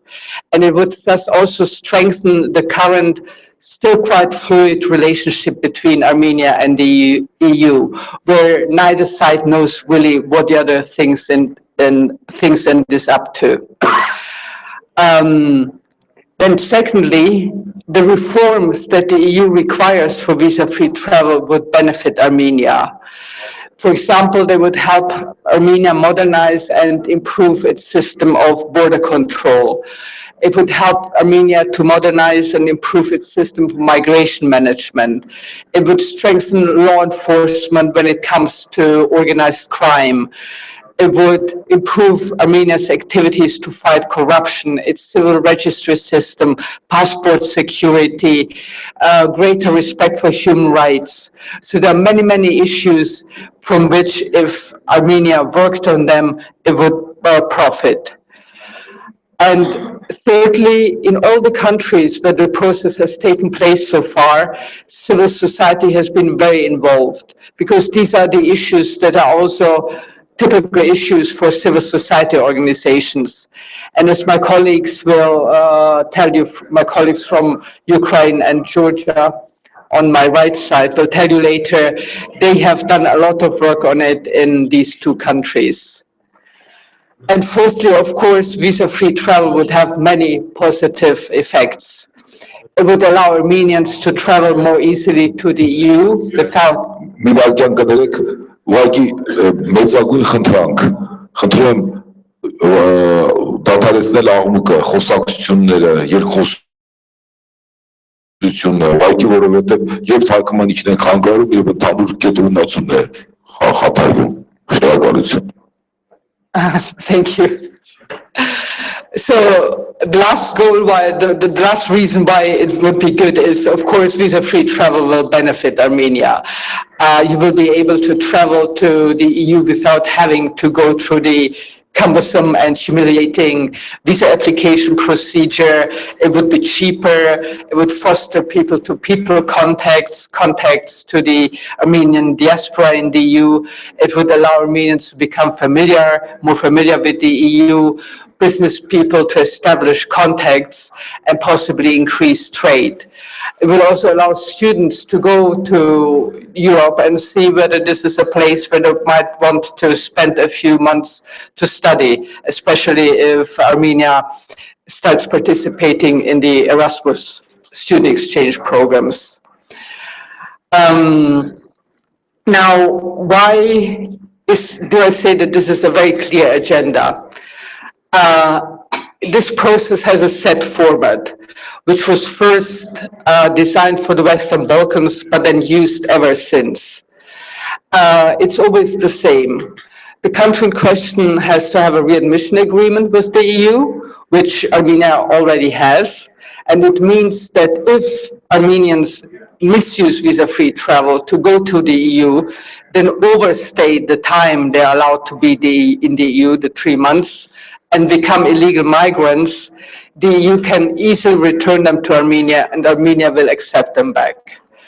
But there are also other reforms that the process requires. They concern, as said, migration management, asylum system, human rights, border control, passport security, the fight against organized crime, against drug smuggling, arms smuggling, human trafficking, and close cooperation with the EU and EU agencies like Europol and Frontex. And all these issues are listed in an action plan. The Western Balkans had to fulfill 45 conditions, other countries a bit more, because sometimes things need to be added. For example, Turkey has 72 conditions, because in Turkey, illegal transit migration to the EU has been a big problem. So a lot of additional conditions deal with that. Ukraine had 54 conditions, but basically Armenia would get the same, more or less the same list of conditions. And then the EU regularly sends missions to the countries of experts who assess the situation on the ground. Armenia, of course, also sends reports, and the Commission then issues progress reports, which are very clear. Usually the Commission uses like 5 formulations to say if a condition is fulfilled or not, and based on them, one can then easily make assessments like this one here, where you simply use colors. Red, something not yet done; yellow, we are there somewhere, work is ongoing, and green, benchmark has fulfilled. And this is a very motivating process and a very dynamic process, because Armenian officials immediately, or not immediately, but very quickly get feedback. And then once Armenia meets all conditions, the EU should lift the visa requirement. So to close here, I think that it would be really good if the EU and Armenia launch the process as quickly as possible. It would be good if civil society organizations push for it, but also if the Armenian government pushes for it, since it will be also in its own interests. Okay, that's thank you for now, and I'm happy to answer questions later. Շնորհակալություն հետաքրքիր զեկուցման համար, Տիկին Ստիգմայեր, ես հարցերը վերջում, հիմա բանախոսները արագ ասեմ, դուք ձեր մոտ նշումներ արեք, խնդրում եմ, ինչպես լսեցիք, պարոն Ստիբալսկին ասաց, թե կարևորագույն ուղղություններից մեկը Եվրոմիություն Հայաստան համագործակցության, դա պայքարն է եմ։ Եվ հիմա մենք տեսնենք այդ համատեքստում ինչ կասի Transparency International հակոբության կենտրոնի գործադի տնօրեն Վարուժան Օկտանյանը։ Բավականին հետաքրքիր է նրա զեկուցման թեման, կոռուպցիայի դեմ պայքար, խոստումների իրականություն։ Տեսնենք ինչ է նշանակում։ Շնորհակալություն։ Իհարկե ես որոշել էի այդ խիստ ձևով այդ ձևով կառուցել իմ ելույթը, բայց այն ինչ տեղի ունեցավ երեկ Նիցայում, ինձ ստիպեց որոշ չափով վերանայել այդ մոտեցումը, չնայած դրա մասին կասվի։ Ուրեմն առավոտյան, երբ որ ես լսում էի լուրերը, պարզվեց, որ այդ ակտը կատարողը, այդ սարսափելի ակտը կատարողը Թունիսից ներգաղթած ինչ-որ էմիգրանտ էր։ Ու իմ մոտ նորից այդ հարցը առաջացավ, առավել ևս, որ ես 8 տարի Հայաստանի ճարտարագիտական համալսարանում նաև դասավանդել եմ արտասահմանցի ուսանողներին, սիրիացի, իրանցի, հիմնականում այդտեղից իրաքցիներ նույնպես, եւ այդ հարցը հետեւյալն էր. իսկ ինչ գործ ուներ այդ թունիսցին Ֆրանսիայում, ինչ գործ ունեն հայերը Ռուսաստանում կամ այլ երկրներում։ Թվում է թե այս թեմայի հետ կապ չունի, բայց շատ մեծ կապ ունի, որտեղ սա ոչ թե արևմտյան ցիվիլիզացիա ինչ որ անկման արդյունք է, այլ սա արևելյան այդ ցիվիլիզացիաների այդ խնդիրները չլուծելու այն լրջագույն խնդիրները, որոնք կուտակվել են այդ երկրներում, նույն Թունիսում, նույնիսկ այդ Յասամանյան Ժասմինը հեղափոխությունը չբերեց լուրջ փոփոխությունների, ու շատ հետաքրքիր է, որ նույն Եգիպտոսում, Սիրիայում, Եգիպտոսում, երբ որ այդ տեղի ունեցավ, կամ Եմենում, ինչ տեղի ունեցավ, փաստորեն իսլամիստներն ուժեղացան։ Իսկ ինչու՞ն էր խնդիրը, նույն իմ ուսանողների հետ ես երբ որ խոսում էի, սոցիալական անարդարությունը, ավտորիտարիզմը, դիկտատուրան եւ կաշառակերության կոռուպցիայի շատ լայն տարածվածությունը, երբ որ այդ նախագահական ընտանիքները, Մուբարակը լինի, թե Ասադը լինի, թե Բենալին Թունիսում, փաստորեն իրենց գրպանը եւ իրենց երկրի գրպանը իրարից չէին տարբերակում։ Այս խնդիրներն են, որ բերեցին նաև ինչ որ չափով, ոչ լրիվ, բայց այն որ Մեծ Բրիտանիայում ռեֆերենդումը այդպիսի արդյունք տվեց, այս խնդիրներն են, որ նույն եվրոպական այլ երկրներում արդեն բարձրանում է այդ ալիքը միգրանտների նկատմամբ անհանդուրժողականությունը։ Եվ այս հարցում իհարկե կոռուպցիան լրջագույն տեղ ունի։ Պարոն Սվիտալսկին սրանից մոտ 2 ամիս առաջ մի շատ կարևոր բան էլ ասաց, որ 15 միլիոն եվրո պետք է հատկացվեր Հայաստանին եւ Եվրամիությունը դա կանի միայն այն ժամանակ, երբ որ տեսնի իրական պայքար կոռուպցիայի դեմ։ Այսինքն խոստումները տրվել են, տրվում են, այդ խոստումները տրվում են եւ այդ արաբական երկրներում, իսկ մարդիկ շարունակում են արտագաղթել։ Մարդիկ շարունակում են այդ Եգիպտոսում, ասենք, այդ հեղափոխության նախօրեին երիտասարդության 46%-ը գործազուրկ էր։ Եվ դրա կողքին կար այդ մեծագույն, այդ ահռելի հարստությունը, որը ունեին Մուբարակը եւ նրա տղաները։ Ու եկեք նայենք մեր մոտ, շատ ենք մենք տարբերվում, շատ չէ։ Ինձ թվում է շատ չէ, կարող է այստեղ լինել հարցեր ու շատերն ասեն ոչ, բայց ինձ թվում է տարբերությունը մեծ չի։ Եվ հենց այդպիսի այդ անարդարություն, այդպիսի մակարդակը կոռուպցիայի, մեր մոտ, եթե վերցնենք կոռուպցիայի կարգման համաթիվը, մեր մոտ այն Transparency International այդ համատվեցը 35 է, որը ընդհանրապես ակադեմիական հետազոտությունը, փորձագիտական գնահատականները ցույց են տալիս, 0-ից 100 սանդղակում է, 50-ից ներքևը, եթե 50-ից ցածր է այդ համաթիվը, դա նշանակում է լրջագույն խնդիր է կոռուպցիան։ Նույնիսկ այդ դեպքերում շատ երկրներում ուսումնասիրություններ են կատարվում եւ պարզվում է, որ շատ դեպքերում դա համակարգային բնույթ ունի։ Մեր մոտ բնականաբար այդպիսի ուսումնասիրություններ չեն կատարվում, բայց այն ինչ տեղի ունեցավ ապրիլյան պատերազմի ժամանակ, եւ այն խնդիրները, որոնք ի հայտ եկան կապված նույն բանակի հետ, սա անուղղակի նաեւ ինդիկատոր է, որ Հայաստանում էլ է համակարգային բնույթ կրում։ Ասում եմ, այո, գիտականորեն դա ապացուցված փաստ չի։ Բայց երբ որ մենք տեսնում ենք, ու մեր այդ համաթվերը, եթե մի կողմ դնենք, մենք տեսնում ենք, ինչպիսի ասենք պատկերը, երբ որ աշխատանքի ուսուցիչ կամ բժիշկ դառնալու կամ նույնիսկ բուժքույր դառնալու համար ինչպիսի կաշառքներ են վերցնում։ Այս ամենը ցույց է տալիս, որ մի կողմից ռազմավարություններ ենք ընդունում, մի կողմից ընդունում ենք տարբեր տեսակի այսպիսի խոստումներ, մի կողմից հայտարարություններ օրինակ մայիսի 12-ին այնտեղ երկու կոնցեպտուալ կարևորագույն տարեր կային, շահերի բախման կանխարգելում, որը առաջին հերթին նշանակում է բիզնեսի եւ քաղաքականության տարանջատում, երբ որ պատգամավորները եւ նախարարներն ունեն մեծ բիզնեսներ կամ տանիք են այդ բիզնեսների համար, սա կոռուպցիայի արմատական պատճառներից մեկն է Հայաստանում, տնտեսական դաշտի, որը իր հետ նաև բերում է քաղաքական դաշտի մոնոպոլիզացիա, թեկուզ ինչքան էլ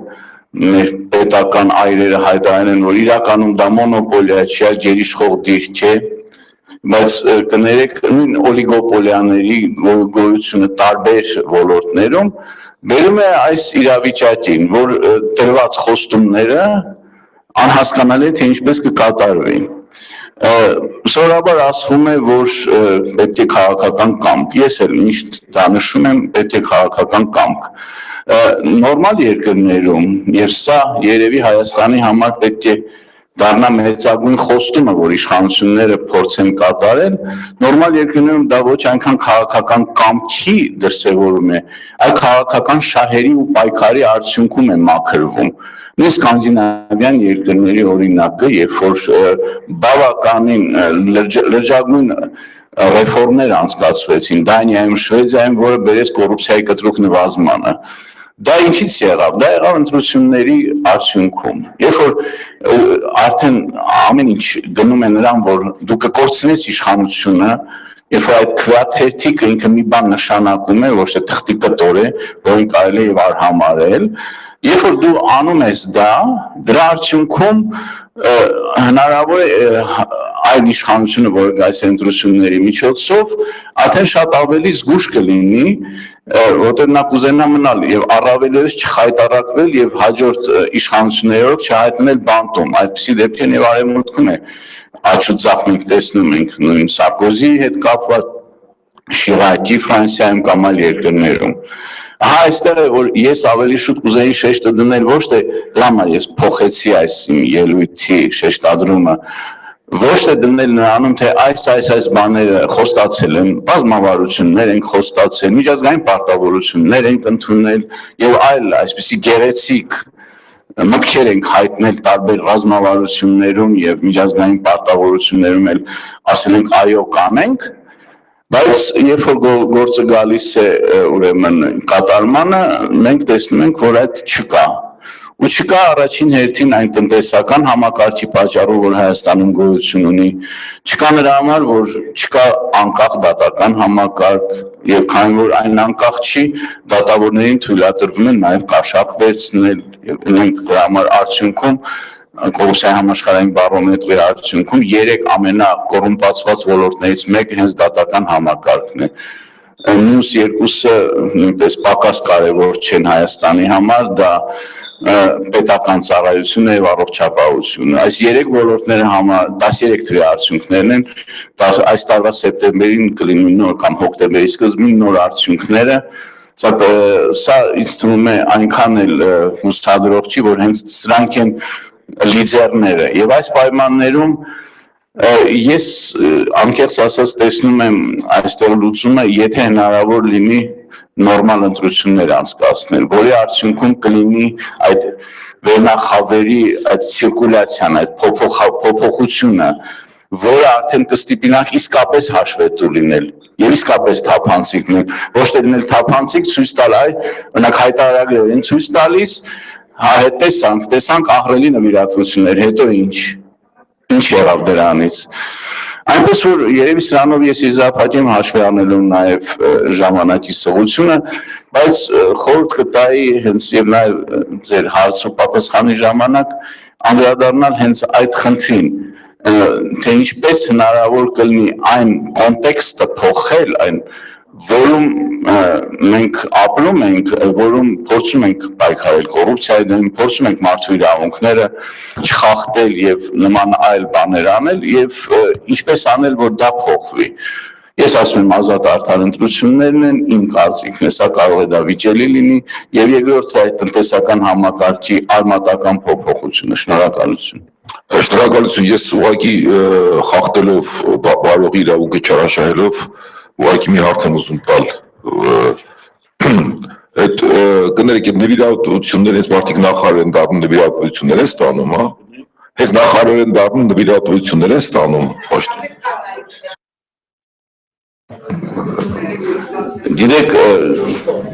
Գիտեք, դա հատուկ ուսումնասիրության կարիք ունի, բայց երևի նախարար դառնալուց ավելի շատ են սկսում ստանալ։ Ես չգիտեմ լուրջ ընդունեմ այս հարցը, թե անլուրջ, բայց ես նայում եմ ինչ կա, թե որտեղից է եկել այդ նվիրատվությունը, դա առավելից որ գաղտնիք է, դա չի բացահայտվում հանրության համար, բայց տեսնում ենք, որ կա։ Ինձ համար կարևորը փաստն է, թե ումից են ստանում, դա արդեն ինձ համար երկրորդական է։ Շնորհակալություն։ Հիմա շարունակում ենք մեր քննարկումը, այժմ ես այնը տալիս եմ Ստեփան Գրիգորյանին, գլոբալացման եւ տարածաշրջանային համագործակցության վերլուծական կենտրոնի խորհրդի նախագահին, նա կներկայացնի Եվրոմիություն Հայաստան մուտքի արտոնագրերի շուրջ երկխոսության զարգացումները։ Խնդրեմ, պարոն։ Շնորհակալություն, նախ ուզում եմ բոլորիդ ողջունել մեր հասարակական կազմակերպությունների ներկայացուցիչներին, այստեղ շատ ակտիվ, շատ ուժեղ կազմակերպություններ են, ողջունում եմ, շատ շնորհակալ եմ ձեզ ստեղ տեսնել, շատ ուրախ եմ ցուցակետներին, Ալեքսանդրային Բելգիայից, Իրինային Ուկրաինայից եւ ՆԱՏՕ-ին Վրաստանից։ Գիտեք, ես շատ լավ լուր լսեցի, դեսպան Սվիտալսկին ասեց, որ նաև այդ թվում կոռուպցիայի հարցերում մեր ու Հայաստանի կառավարության դիրքորոշումները մոտեցան, ես հույսով եմ, որ մոտեցումը եղավ դեպի Եվրոմիության կարծիքի, այլ ոչ թե մեր կառավարությանը, հույսով եմ, քանի որ մեր ռեակցիան այլ է, երբ որ ասում են, որ մենք իրար սկսեցինք կոռուպցիոն հարցերում հասկանալ, մեր ռեակցիան առաջի հերթին ոչ թե ուրախություն, այլ ուշադրություն, դա ինչ է նշանակում, դեպի ուր գնաց այդ մոտեցումը իրանց կարծիքների, նաև լավ կլիներ, որ ներկայացուցիչները ստեղ մնային, լավ էր, որ փոխնախարարը ստեղ էր, լավ էր, որ դեսպան Սվիտալսկին ստեղ էր, բայց վատ չէր լինի գոնե ներկայացուցիչները մնային, քանի որ եւ ելույթներով եւ հարցերով շատ նոր առաջարկներ կլինեն։ Հիմա բուն թեմայից, գիտեք,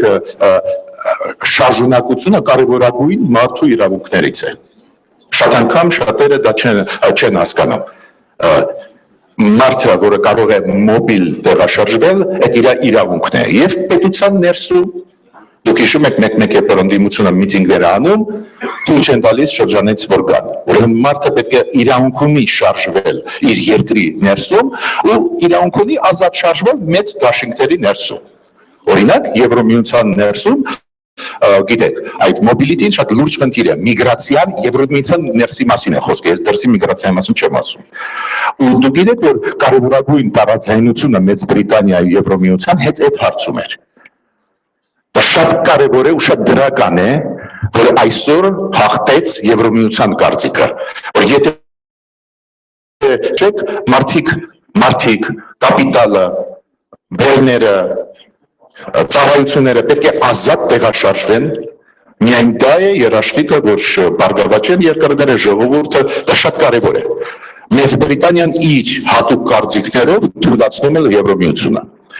Հիմա նայեք, Հայաստանը մտավ Եվրոմիության Եվրասիական տնտեսական միություն,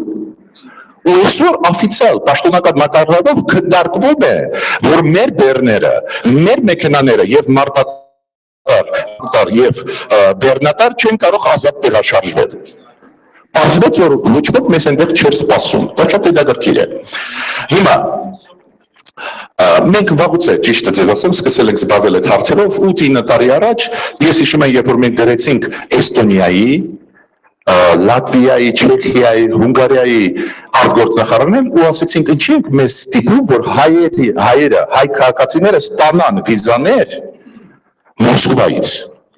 Մենք Էստոնիային ասեցին, ձեր հարաբերությունները ո՞նց են Ռուսաստանի հետ։ Արտգործնախարարի մակարդակով մեզ պատասխանեցին, ասեցին պրոբլեմատիկ է։ Հետո մենք նոր նամակ գրեցինք, ինչի եք մեզ ստիպում Մոսկվայում ստանալ, եթե դուք ունեք Վրաստանում դեսպանատուր։ Գիտեք, ես ճիշտը ձեզ ասեմ, սա այլտեղից շարժվեց ու ես հիշում եմ, որ 5-4 տարի առաջ ուժը սկսեցին մի մասը այդ վիզաներ տալ տարբեր եվրոպական դեսպանատներում ստեղ։ Պրոբլեմներ շատ կան, բայց գոնե շարժվեց այդ գործը։ Բայց թափ առավ այդ process-ը, գիտեք, երբ որ Հայաստանը ստորագրեց Եվրոմիության հետ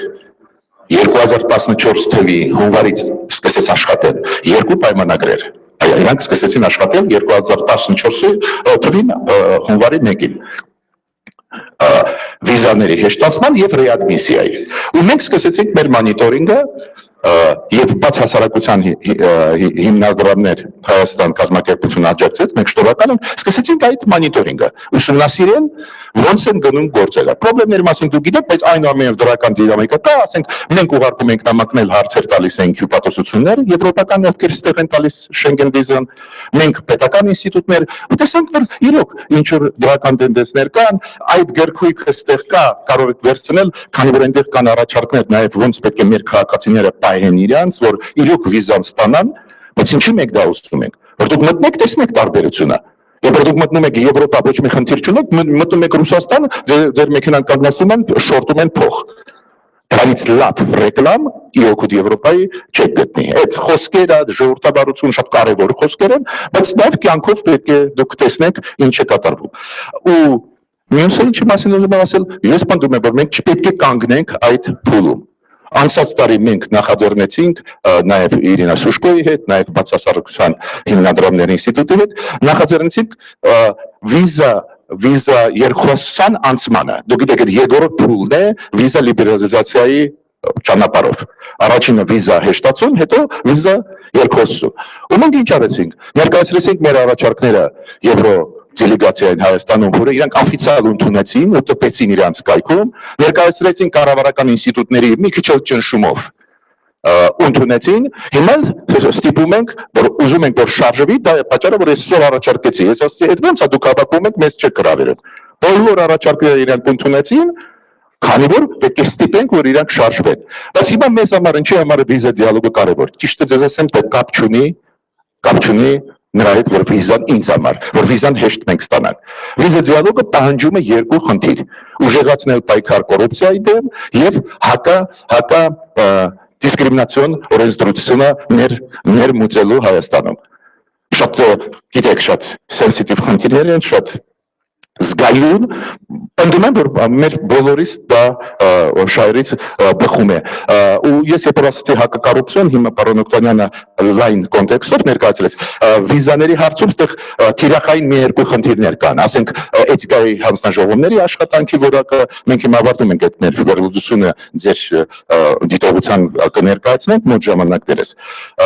բայց ինչ եմ ուզում ասել, այս խնդիրները տալիս են կտան մեզ հնարավորություն ավելի հեշտ մտնել Եվրոպա, բայց բացի դրանից կտան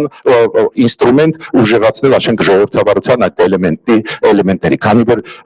պարզ է, որ կառավարությունը Եվրոմիությունից ուզում է փող ստանալ, բայց չի ուզում քայլեր անել, դա շատ հասկանալի է, ավարտում եմ, մեզ համար դա կարևոր է այն կոնտեքստով, որ պարտավորություն է վերցնում կառավարությունը։ Շնորհակալություն, հուսանք, այժմ ես ձայնը տալիս եմ Հելսինկյան քաղաքացիական ասամբլեի Վանաձորի գրասենյակի նախագահ Արտուր Սակունցին, որը նաև Արտադրության խմբի անդամ է, այդպիսի խումբ կա, ես ուզում եմ ներկաներից հաղորդեմ դրա մասին, որ այդպիսի խումբ կա արդեն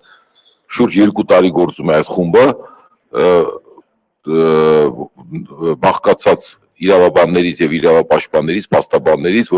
որոնք վերլուծում են Հայաստանի տարբեր օրենսդրություններ եւ առաջարկություններ են ներկայացնում փոփոխությունների հետ կապված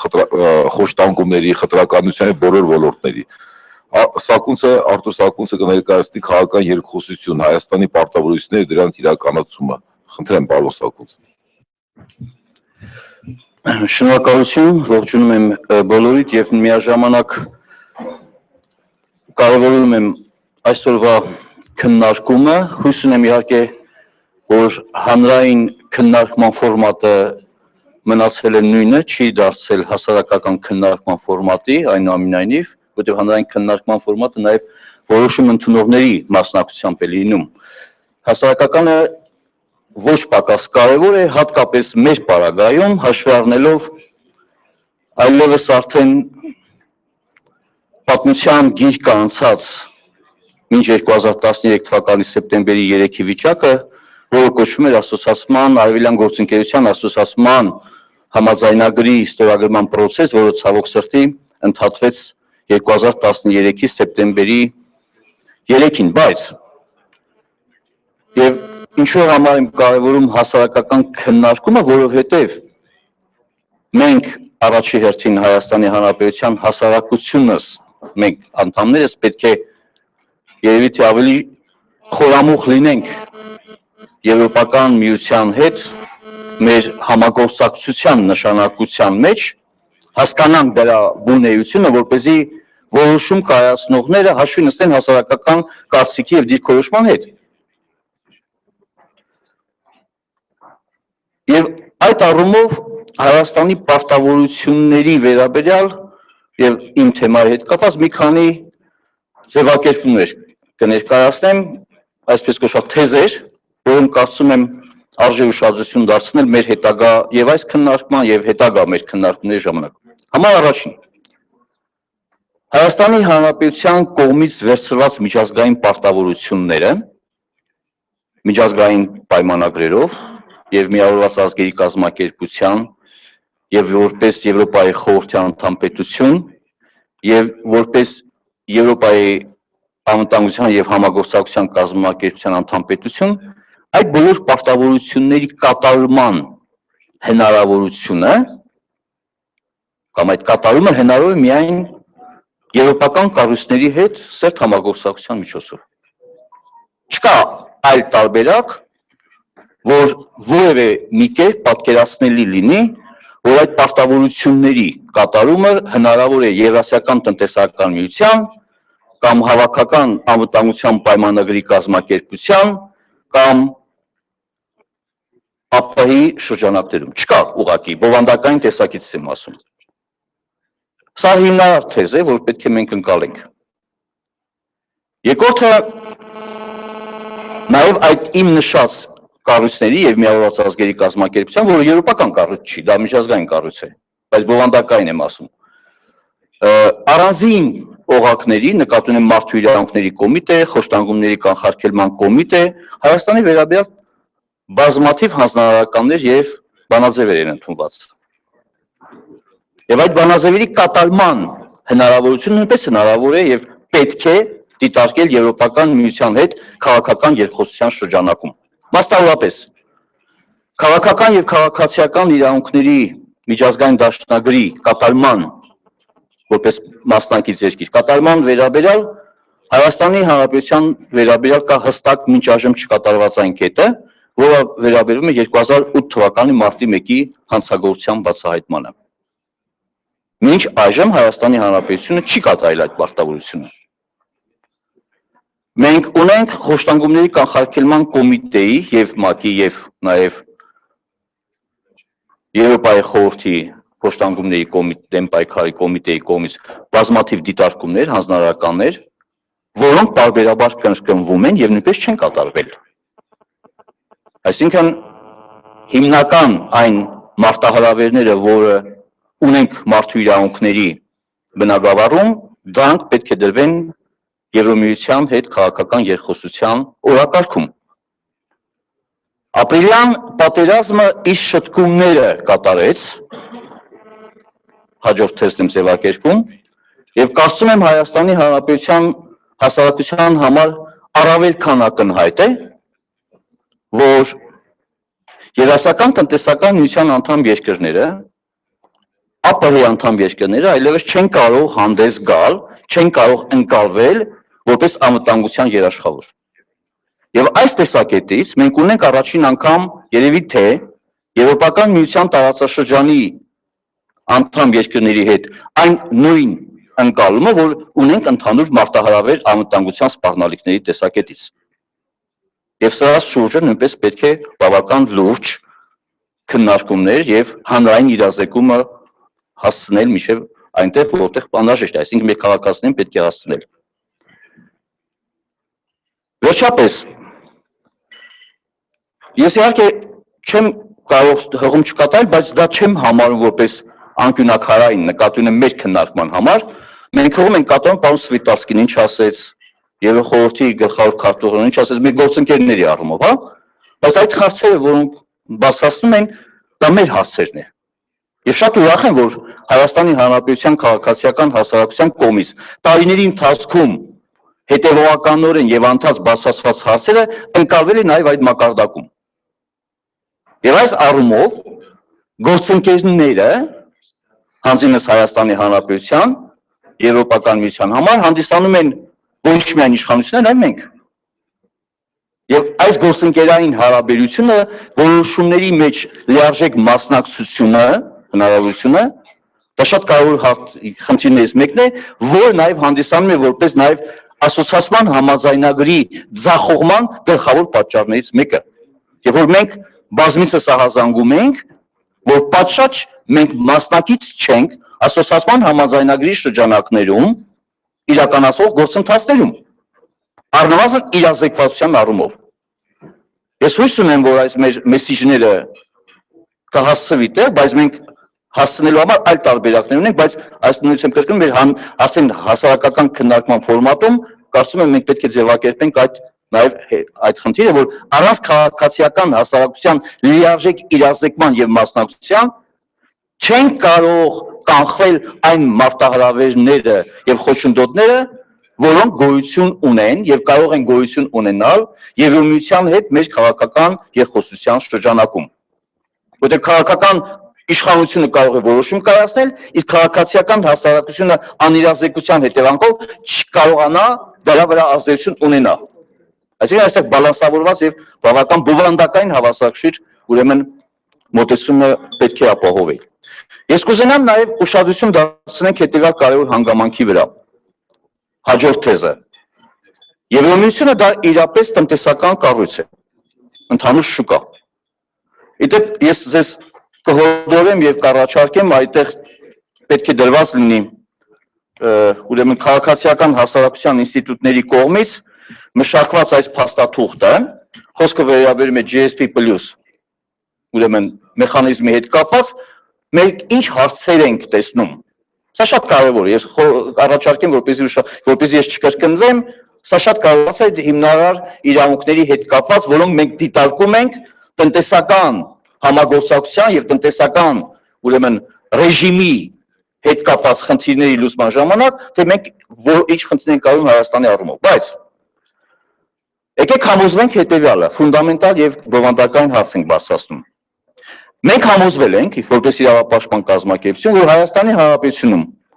հիմնարար իրավունքների բնագավառում, ունեմ խոշտանգումներից զերծ մնալու, խոսքի ազատության եւ այլն, ունենք սահմանափակվածություն միջև այնտեղ, որտեղ սկսվում է տնտեսական աշխատանքային իրավունքները։ Այսինքն տնտեսական իրավունքների անպաշտպանվածությունը արդեն իրապես ազդում է հիմնարար իրավունքների բնագավառում արդյունքների հասնելու համար, որտեղ քաղաքացին, երբ որ իր կենսական միջոցների հայթայթման առումով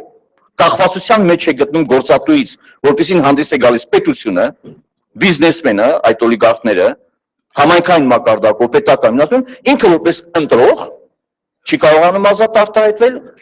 որպես խոշտանգման զոհ չի կարողանում հետամուտ լինել իր իրավունքների պաշտպանություն եւ այլն։ Եվ դրա համար մենք ունենք միշտ սահմանափակ թվով ազատ քաղաքացիներ, որոնք մեծ առումով մեծ ազդեցություն չեն ունենում։ Եվ այդ առումով ես կարծում եմ, որ Եվրոմիության հետ առաջիկա այս համաձայնագրի շրջանակներում կարևոր խնդիր պետք է լինի վայրենի միգրացիայից տեղափոխել քաղաքակիրթ միգրացիա։ Ես մայրենի միգրացիան նկատի ունեմ նաև ապահով երկրների շրջանակներում, հատկապես Ռուսաստան, Ղազախստան, այդ շրջանակներում այն ոչ իրավական միգրացիայի հետևանքները կանխել եւ Եվրոմիության հետ քաղաքակիրթ միգրացիայի երևույթը ձևակերպել։ Ինչի համար, որովհետեւ մեր աշխատուժը պետք է քաղաքակիրթ դառնա, իրավական տեսակետից, արժեքային տեսակետից, կենսամիջոցների հայթայթման տեսակետից։ Դրա մասին կարող ենք, եթե կհետաքրքրի, ես կարող եմ ավելի կոնկրետացնել։ Եվ ի վերջո, ես կարծում եմ, որ մեր բոլոր հարցադրումները, որ Եվրոմիության հետ մենք կարող ենք ներկայացնել, պետք է ներկայացնել նաև տարածաշրջանային տեսակետից։ Ես ողջունում եմ մեր գործընկերների Վրաստանի ներկայացուցիչի ուրեմն մասնակցությունը եւ կարծում եմ, որ տարածաշրջանային ծրագրերը շատ կարեւոր երաշխիք են, որովհետեւ մենք կարողանանք լիարժեք բովանդակություն ստանալ Եվրոպական միության հետ համագործակցության առումով եւ այդ առումով ողջունում եմ եւ մենք պատրաստ ենք մեր աջակցությունը ունենալ, հա, եւ ցույց տալ Վրաստանին, հա, իր Եվրոպական միության ինտեգրման այդ հարցերում, որովհետեւ դա շատ ուսանելի փոս եւ կարեւոր ռեսուրս կլինի նաեւ Հայաստանի Հանրապետության համար։ Շնորհակալություն, այսքան ես հակիրճ ավարտեմ, եթե կլինեն հարցեր, իհարկե մեծ սիրով կպատասխանեմ։ Շնորհակալություն։ Ոչ, առայժմ ոչ։ Հարցեր կլինեն, հնարավորություն կունենաք, բայց ուղղակի խնդրում ես նախապես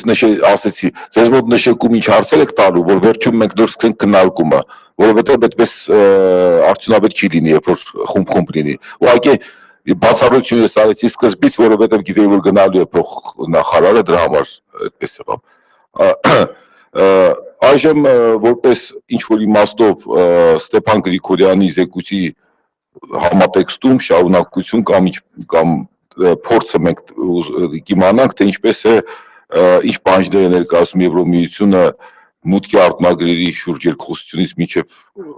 այդ համատեքստում, ինչպես պարոն դեսպանն ասաց, հարևան երկրներից առաջին 3 երկրների ներկայացուցիչ, պայմանական ասած ավելի արտոնյալ, մեր հյուրը Ուկրաինայից կներկայացնի Իրինա Սուշկոն, Եվրոպան առանց սահմանների հասարակական կազմակերպության ղեկավարը, Եվրոպական միության պաշտոնական պահանջները մուտքի արտոնագրերի շուրջ երկխոսությունից դեպի առանց մուտքի արտոնագիր։ Խնդրեմ, Տիկին Սուշկո։ Thank you very much. I will be brief with my presentation because we don't have enough time. But first of all, I'd like to say that I'm really very happy to hear that Armenia visa-free perspective that becomes closer. And I think this is achieved progress is a result of the efforts both, I think, Armenian government and civil society as well. And I think that is why the necessity of involving the civil society representative to the official part of the visa dialogues is has a crucial importance because we in Ukraine has a, I think, very good and productive experience involving the independent experts from civil society to the process of monitoring and evaluation of the process of visa policy and practices. And as I know, the independent monitoring conducted by the Analytical Center on Globalization and Regional Cooperation, and this monitoring is unique and very practical. I believe that this monitoring can give a very special analysis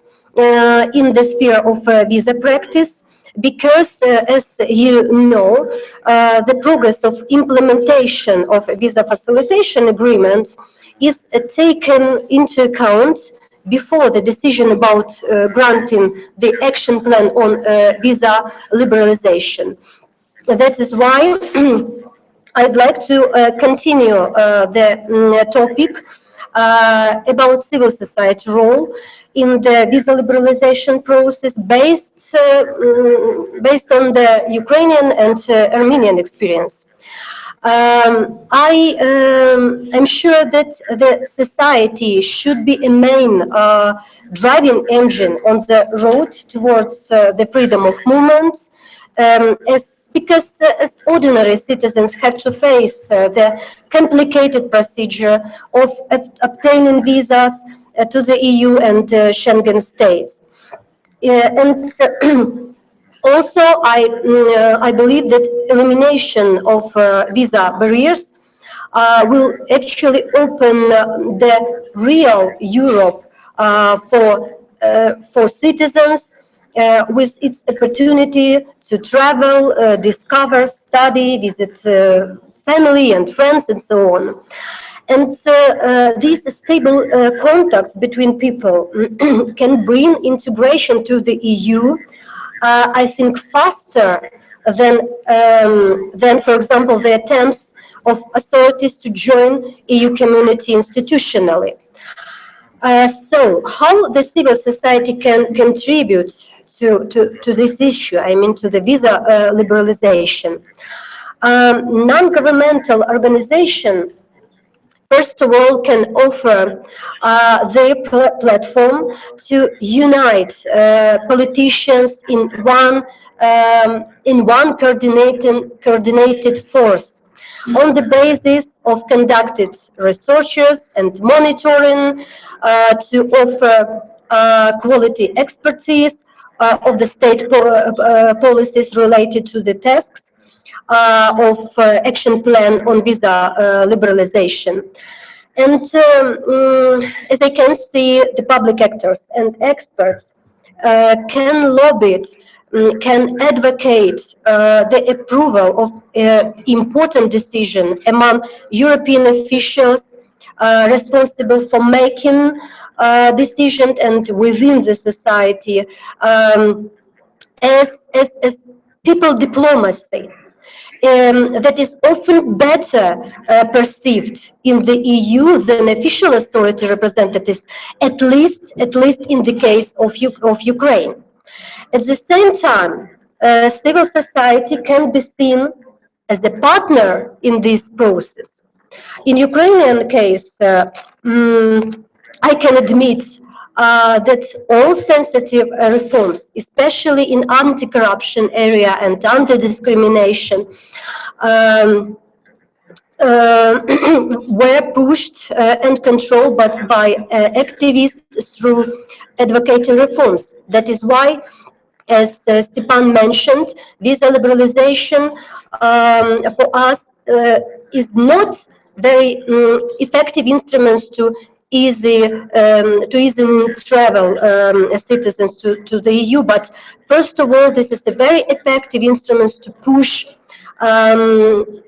unpopular reforms. And in the case of Ukraine, we have a good example of this effectiveness. Since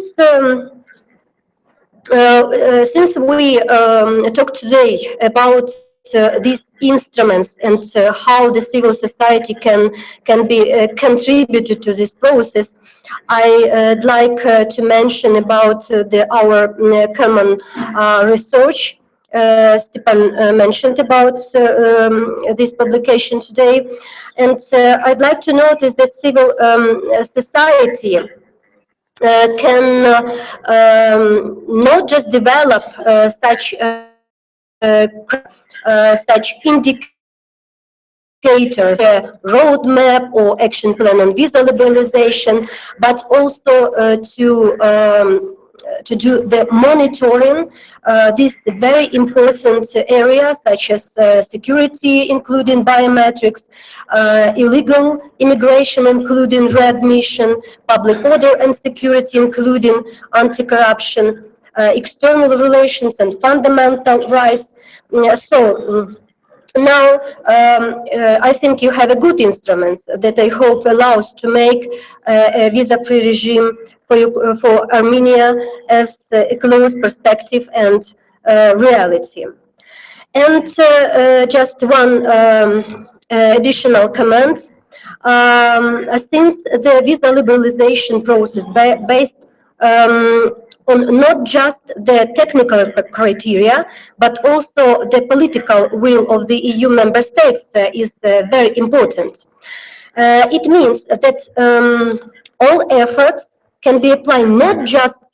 to the main EU institution, for example, as European Commission, but also to the EU member states governments, ministries of interior and justice, migration authorities. Why these bodies must be included actively to close cooperation? Because as it was mentioned today, free movement of people has not only positive but also negative aspects, which are often associated with migration as concomitant disease. Although in the majority cases, real of these associated problems have no direct linkage with non-visa regime. Visa liberalization has become something of an unpopular issue in the majority of the EU member states. And the increase of illegal migration, organized crime, and other negative phenomena are rooted in problems such as bad governance to effectively manage their countries, economic decline, globalization of criminal links, etc. And I think we should think right now about how to develop the advocating campaign to perceive some concerns from the EU member states and to create the strong arguments that visa-free regime has not right linkage to the migration or security risks, etc. Thank you.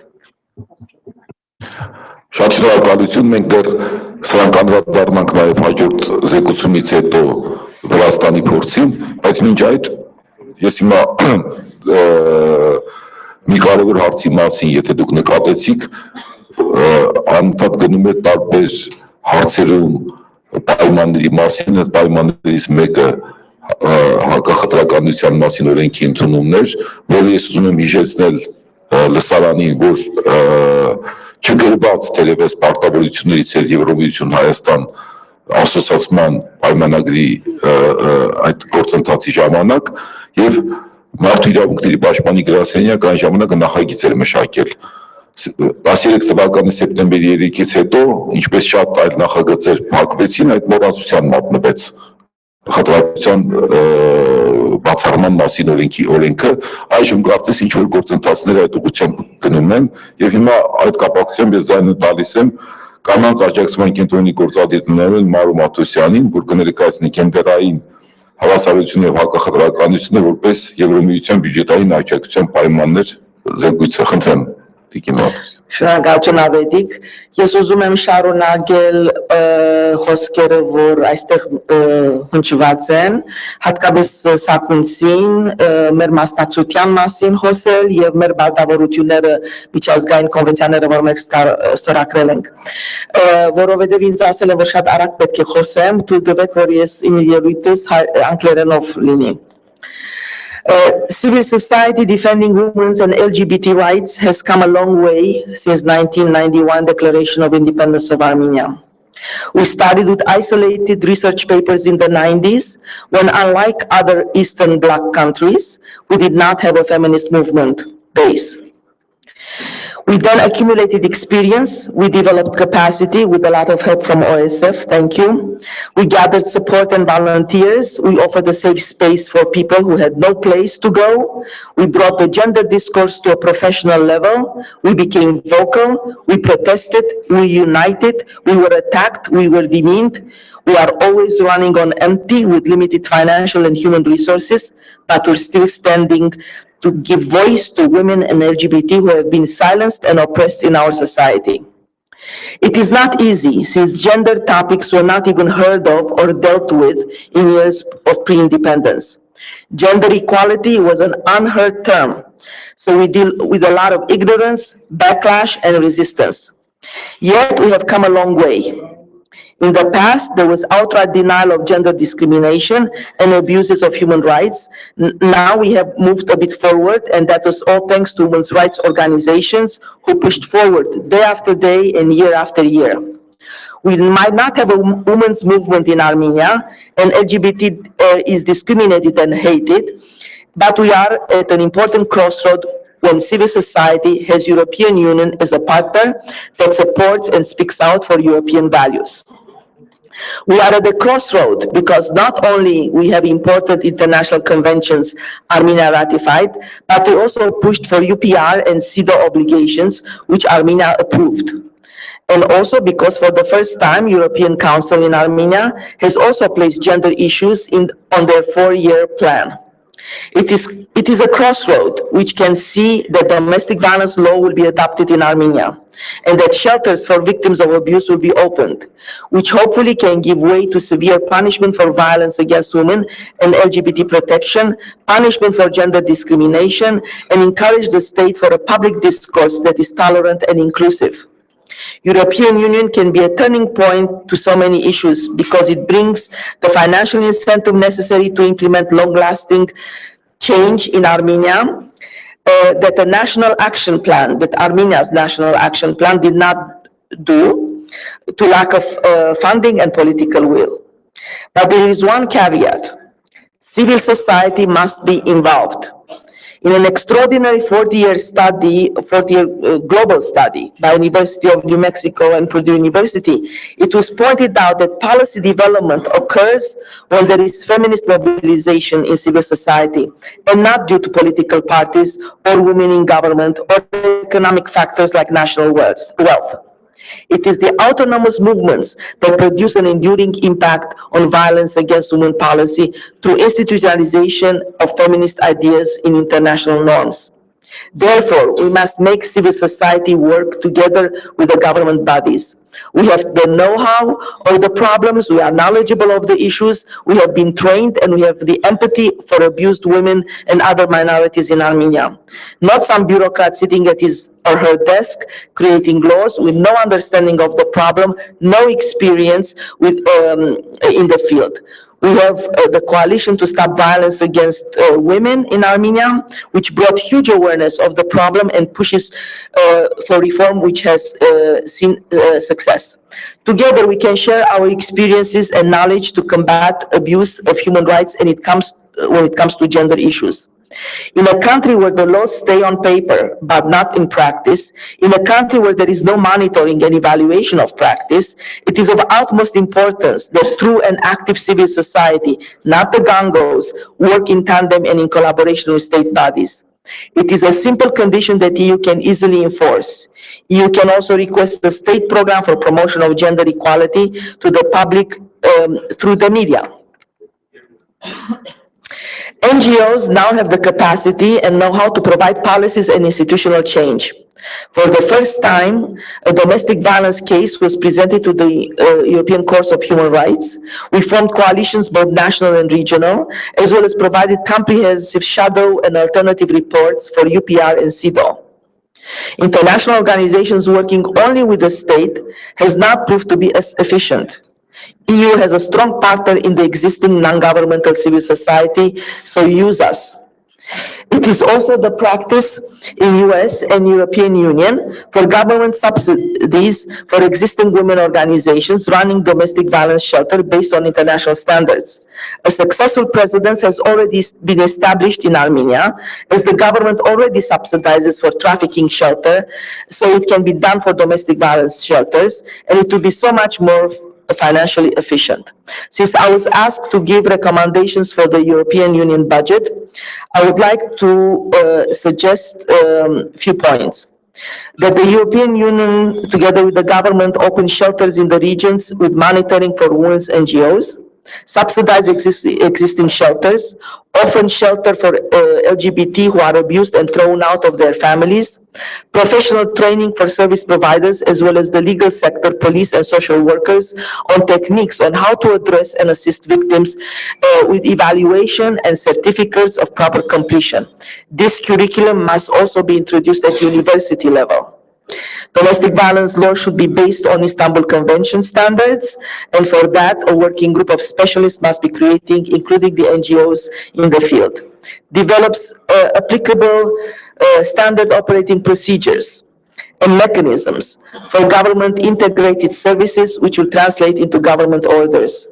Translation of studies and research about domestic violence and LGBT, as there is none other than guidelines. The existing information, especially about LGBT, is erroneous and outdated. Work with government to develop dedicated units of social workers and psychologists specialized with working in domestic violence field as shelter operators and case managers. We should not forget that a week from last Friday, another death occurred of domestic violence. The people are asking, if not now, when? And when will the judicial system work? When women will be protected? And we see government, when we will see the government speak out for women's rights, which are also human rights. Thank you.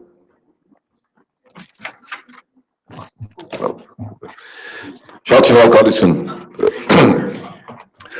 Այժմ էլի շարունակենք թեման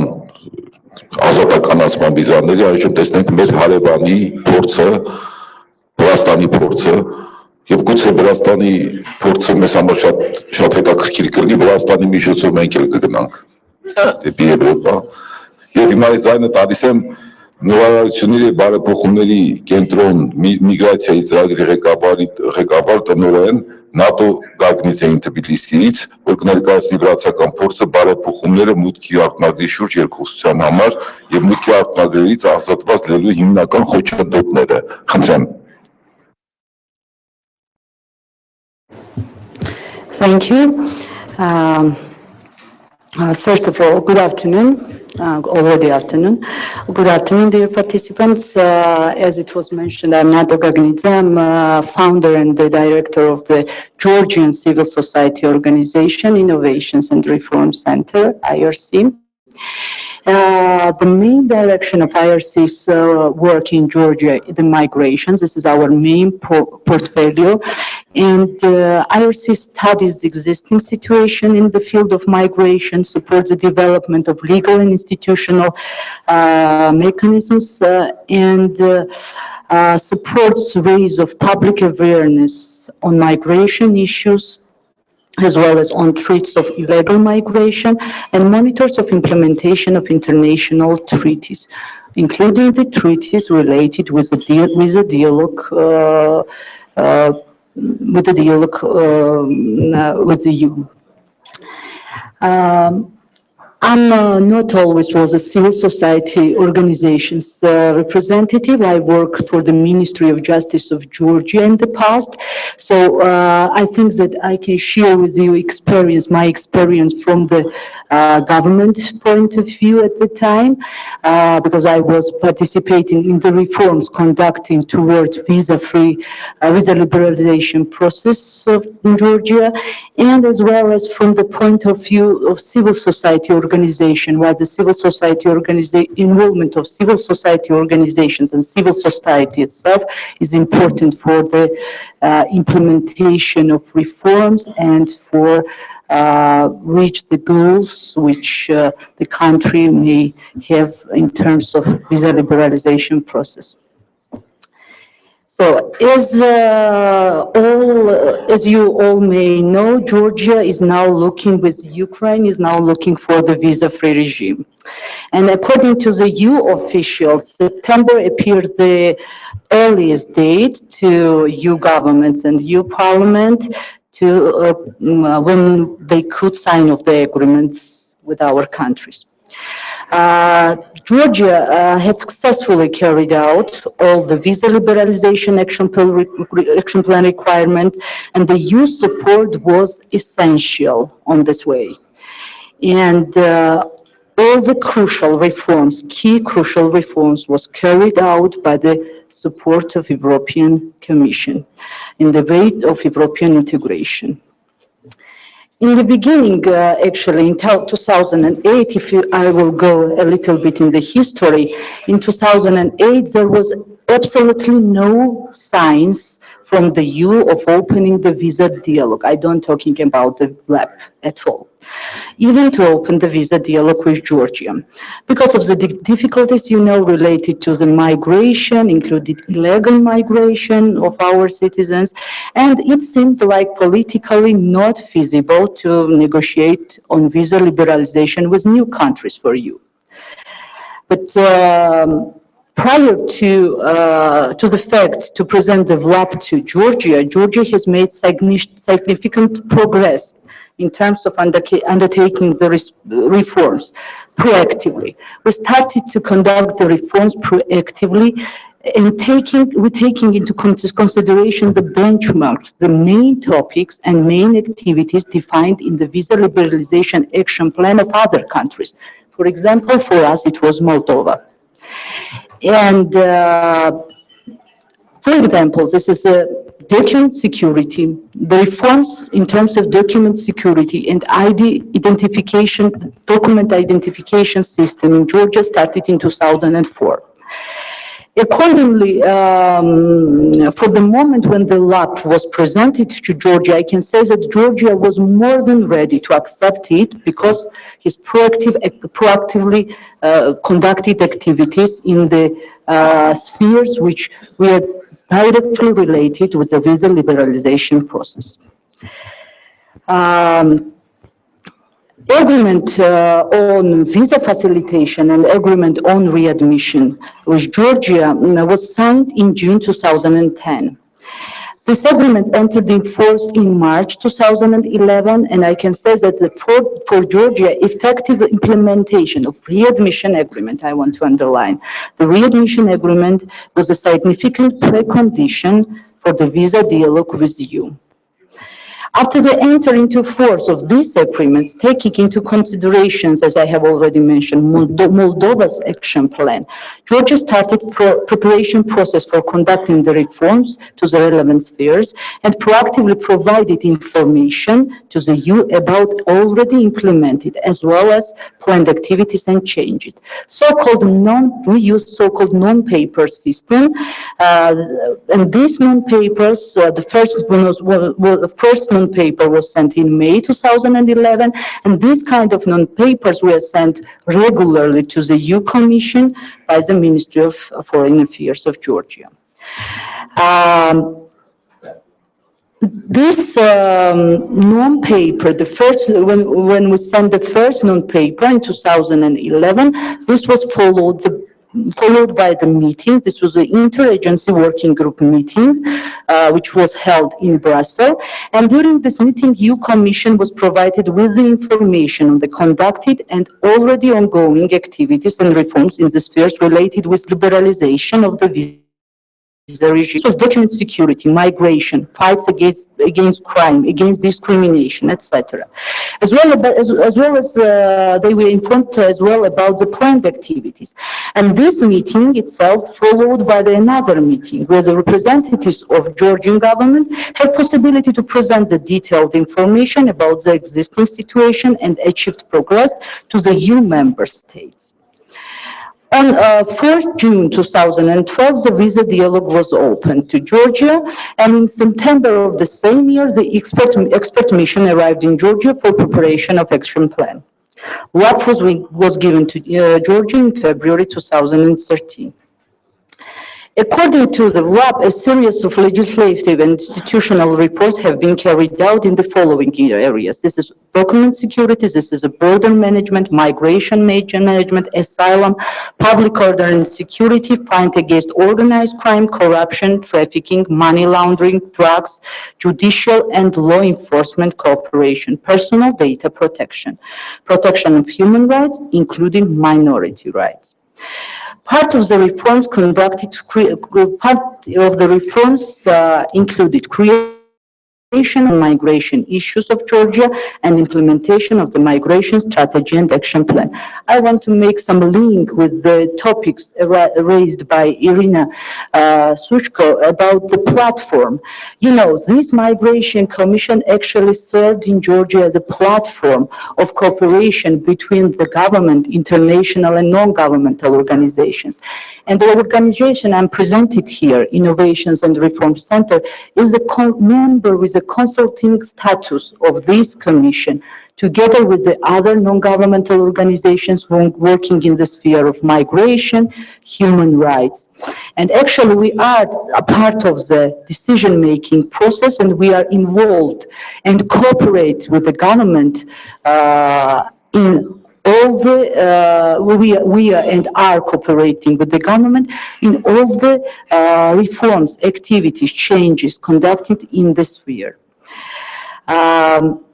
This was also the establishment of unified system of migration risk analysis, adoption of the law of protection of personal data, and establishment of mechanism of personal data protection inspector. Adoption and implementation of law of elimination of all forms of discrimination. Adoption and implementation of the National Strategy and Action Plan of Human Rights. Adoption of a new law on civil service providing for high international standards in the civil service, etc. This is like I try to list the important ones which were conducted in Georgia.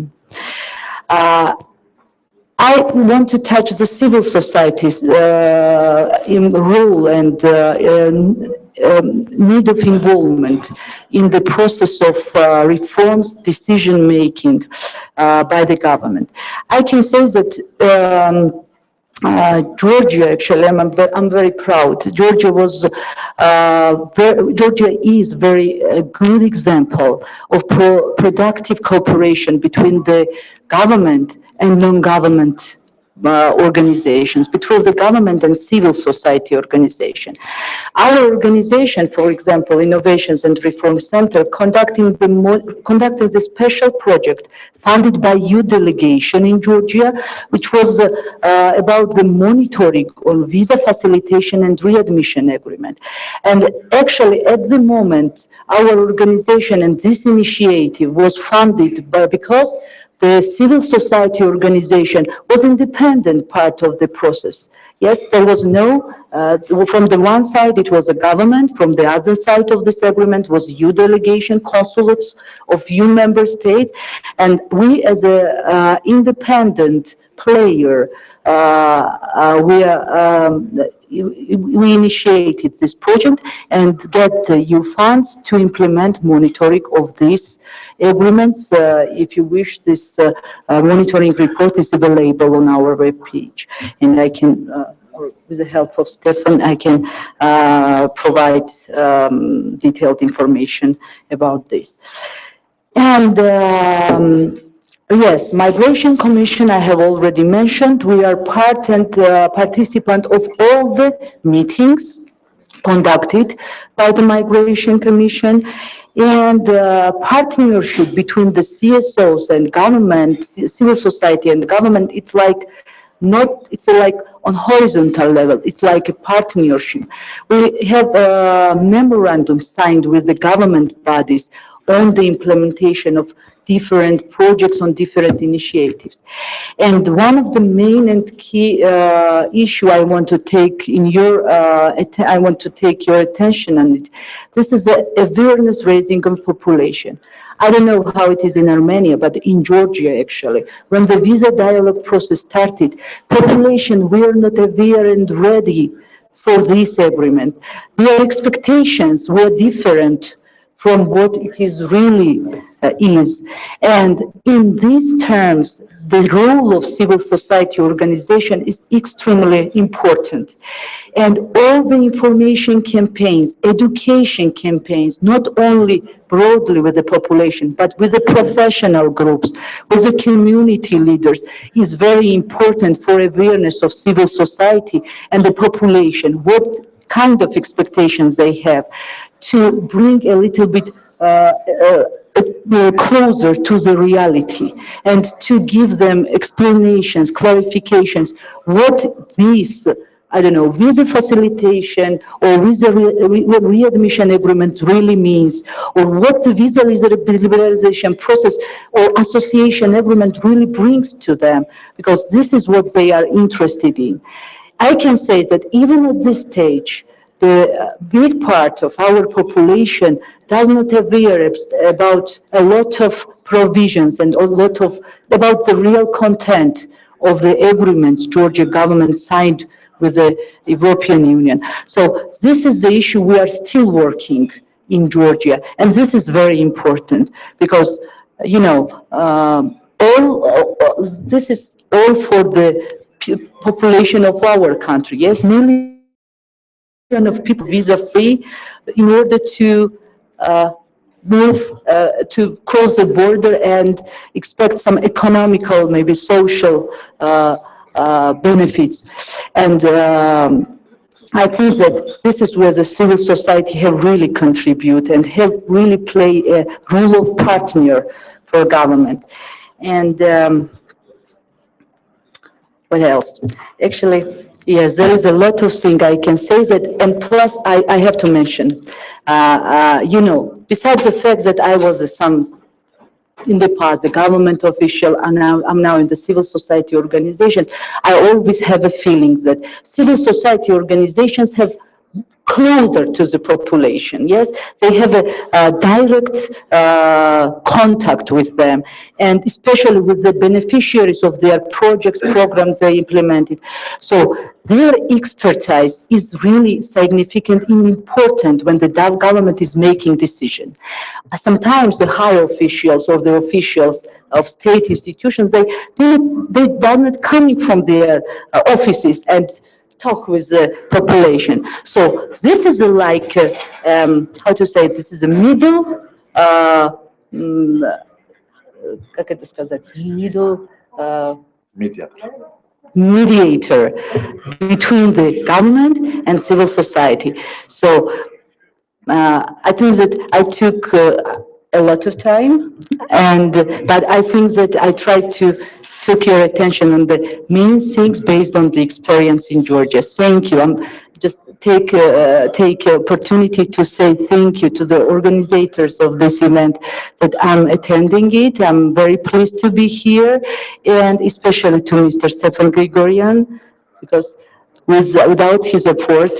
I wouldn't be the part of this event. Thank you. Հայաստանում քաղաքացիական հասարակությունը այդքան թույլ չի, բայց դեռ հեղափոխություն չեն կարել։ Այժմ ես վերջի բանախոսին եմ ձայնը տալու, ես ասեմ իմ կարծիքը, կներեք ես իմ կարծիքն ասեմ, որ այս բոլոր բարեփոխումների մեջ, սա շատ սուբյեկտիվ է գուցե իմ կարծիքը, բայց դա իմ համոզմունքն է, եթե մենք չունենանք դատարանի իրական անկախություն, եւ կոռուպցիայի դեմ պայքարը, եւ մարդու իրավունքների հետ կապված հարցերը, եւ մնացած բոլոր հարցերը, եւ նույնիսկ խտրականության մասին, եթե մենք օրենք ընդունենք առանց անկախ դատական իշխանության, ես մեծ հաջողությունների չեմ սպասում։ Եվ ես կուզենայի հիշեցնել, որ անկախ դատարանի խնդիրը դրված է եղել դեռևս 2001 թվականին Հայաստանի, երբ որ ընդվում էր եւ դառնում է Եվրոպայի խորհրդի անդամ, պարտավորությունների մեջ է դրված եղել, Եվրամիություն Հայաստան գործողությունների պլանից սկսած անդադ եղել է պահանջներից մեկը, եւ փաստորեն երբ դա եղել է պահանջներից մեկը, Հայաստանի իշխանությունները փաստորեն նրանց արժեվ ընդունել են, որ դատարանը անկախ չի, չնայած մեզ հասարակության արժեվ չեն ընդունում դա, եւ կատարվել են բազմաթիվ, այսպես կներեք, ես այդպես եմ ասել, այսպես կոչված դատաիրավական բարեփոխումներ սկսած 90-ական թվականներից։ Եվ ամեն անգամ մենք գալիս ենք դեմ ենք առնում ոչ անկախ դատարան ունենալու եւ հիմնական խնդիրը դա է, որը պետության ողնաշարն է։ Ես կուզենայի ասել, որ երկուշաբթի օրը զուտ այդ հարցով էլի գործընկերություն անուն բաց հասարակության միավորումը կազմակերպելու հատուկ քննարկում դատաիրավական բարեփոխումների ավարտի հետ կապված 12-ից 16 թվականներին դատաիրավական բարեփոխումների հերթական փուլներ Հայաստանում, արդյունքների մասին պետք է հատուկ քննարկում լինի եւ կարծում եմ, որ հետաքրքրողներ շատ կլինեն, կոնգրեսում է չէ լինելու, եթե չեմ սխալվում։ Չէ, հա կոնգրեսի հյուրանոցումն այսօր շատերիդ խնդրում ավելի մանրամասն այդտեղ կքննարկենք, իսկ այժմ մի փոքր այդ հատվածի հետ կապված զուտ դատաիրական բարեփոխումների միեդի որոշումների կատարումը հարցով այժմ կներկայացնի Արտակ Զեյնալյանը, իրավունքի գերակայության ՀԿ-ի ղեկավար եւ նաեւ ինչպես ես նախապես նշեցի արդարադատության խմբի անդամներից է։ Խնդրեմ։ Կոնգրեսում կարծեմ էլի ժամը 10-ից է, եթե չեմ սխալվում, մի վայրկյան մի հատ ժամը 10-ից չէ։ Հա, կոնգրեսում ժամը 10-ին։ Խնդրեմ, պարոն Զեյնալյան։ Հնարավոր չէ հակիր, չէ։ Հարգելի գործընկերներ, ես երբ պատրաստում էի իմ զեկուցումը, դա ստացվեց հակիրճ 33 սլայդից, եթե յուրաքանչյուրի վերաբերյալ 3 րոպե խոսեմ, ապա դա շատ երկար է ստացվում եւ հաշվի առնելով, որ լսարանը նեղ մասնագիտացված չէ եւ նաեւ հաշվի առնելով, որ այսօրվա հանդիպումը քննարկման ձևաչափով եւ պետք է լինի նաեւ իր խոսություն քննարկում, ապա ես կաշխատեմ լինել հնարավորինս հակիրճ եւ հնարավորինս մատչելի։ Այսպես հաճախ ասում են, որ Հայաստանը վերցրել է միջազգային պարտավորություններ եւ սրանով փորձ է արվում ցույց տալ, որ այս պարտավորությունները կատարելու նպատակով, որ պետք է անի սա եւ սա։ Ես ուզում եմ շեշտադրում մենք փոխենք անպայման, որովհետեւ դրանք ոչ թե պարտավորություններ են միայն, այլ դրանք պարտականություններ են սահմանադրությամբ դրված Հայաստանի իշխանությունների վրա կատարել այդ պարտավորությունները եւ ոչ միայն ձևաբանական առումով սա նշանակություն ունի, այլ նաեւ բովանդակային առումով, որովհետեւ այդ նորմերը, այդ հանձնարարականները հենց սահմանադրական պահանջ են, որ դրվել են իշխանությունների վրա եւ նրանք պարտավոր են դա կատարել։ Եթե համապատասխան մեջ դնենք Եվրոպական կոնվենցիան եւ սահմանադրությունը, ապա Եվրոպական կոնվենցիայով երաշխավորված իրավունքները եւ պետության կողմից դրանք ապահովելու պարտականությունները, պարտավորությունները շատ մի փոքրիկ կղզյակ են սահմանադրության օվկիանոսի մեջ։ Եւ եթե մի երևույթ չի համապատասխանում կամ հակասում է կոնվենցիային, ապա դա միանշանակորեն հակասում է սահմանադրությանը։ Սա անվերապահ է։ Ոստի կոնվենցիայի մեկնաբանությունները, դրանք եվրոպական դատանի վճիռներն են, որոնք կայացվել են կոնկրետ գործերով, տասնյակ 10,000-ից ավել գործերով, դրանք բանաձևեր են, դրանք լուծումներ են, որոնք տալիս են իրավիճակներին եւ դրանք տրվում են արդարության բանաձևով։ Ոստի եվրոպական դատանի վճիռները դրանք իրավունքի աղբյուր են։ Դրա համար է շատ կարևոր եվրոպական դատանի վճիռների իմպլեմենտացիան ներպետական իրավունքում։ Եվ դա այն ուղեցույցը, այն բանաձևը, որի միջոցով զարգանալու պարագայում մենք կունենանք սահմանադրական իրավունքի իրացում։ Մեր ներպետական սահմանադրական իրավունքի իրացում։ Դրա համար է շատ կարևոր եվրոպական դատանի վճիռների իմպլեմենտացիան։ Ոչ միայն Հայաստանի դեմ կայացված վճիռների, այլ ընդհանրապես բոլոր երկրների, Եվրոպայի խորհրդի անդամ բոլոր երկրների դեմ կայացված վճիռները չափազանց կարևոր են, որտեղ չկա այլ իրավունք։ Եթե կոնվենցիա է, ապա դա ունիվերսալ է բոլոր երկրների համար, այդ թվում նաև Հայաստանի համար։ 2002 թվականից հետո առաջին դատական ակտը պայմանականորեն այսպես է ընդունված, կայացվել է 2005 թվականին, երբ նախապատվությունը տրվել է ոչ թե ներպետական գրված օրենքին, այլ տրվել է Եվրոպական դատարանի վճիռներին։ Ցույց է տրվել հակասությունը ներպետական օրենքի եւ Եվրոպական դատանի վճռի եւ դատարանը կիրառել է այն հետևանքը, որը կկիրառեր Եվրոպական դատարանը։ Դա 2005 թվականի հուլիսի 22-ի որոշումն է վճռաբեկ դատարանի, որը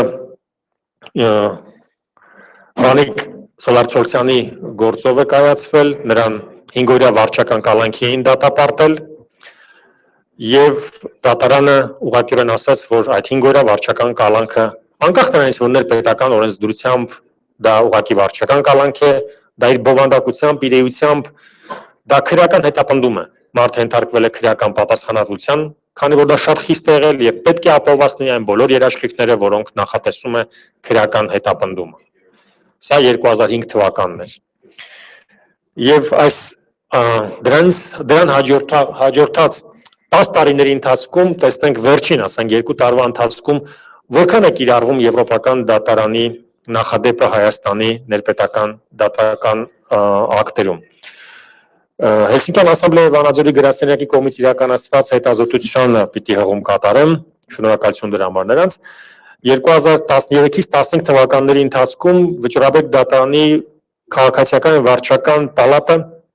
կայացրել է համապատասխանաբար վարչական եւ քաղաքացիական գործերով 74 եւ 245 որոշումներ,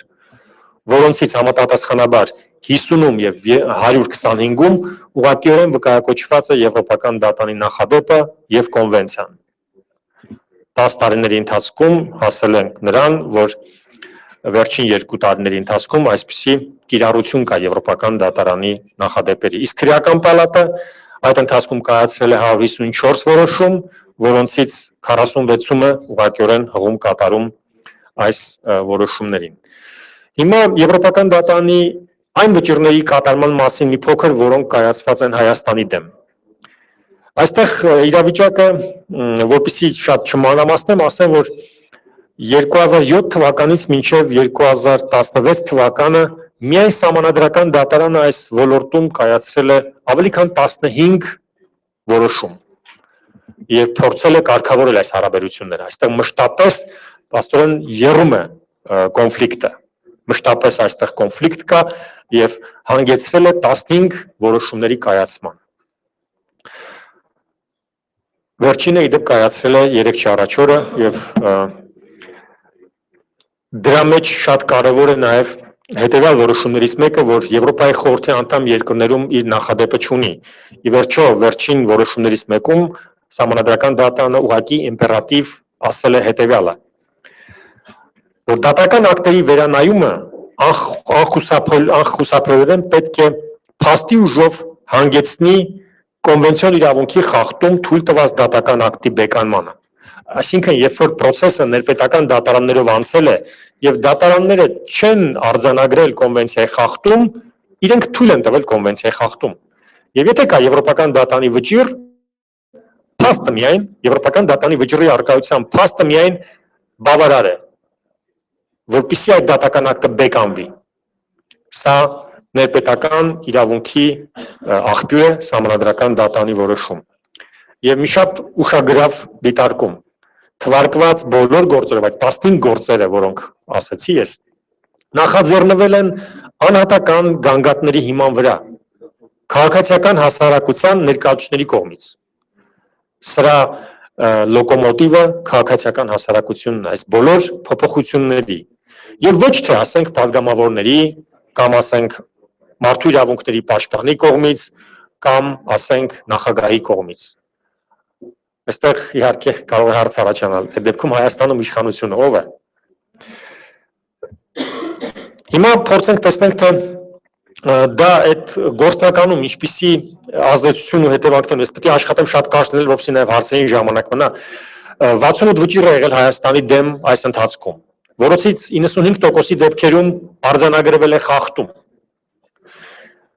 Շատ բարձր տոկոս է։ 95%-ը չափազանց բարձր ցուցանիշ է։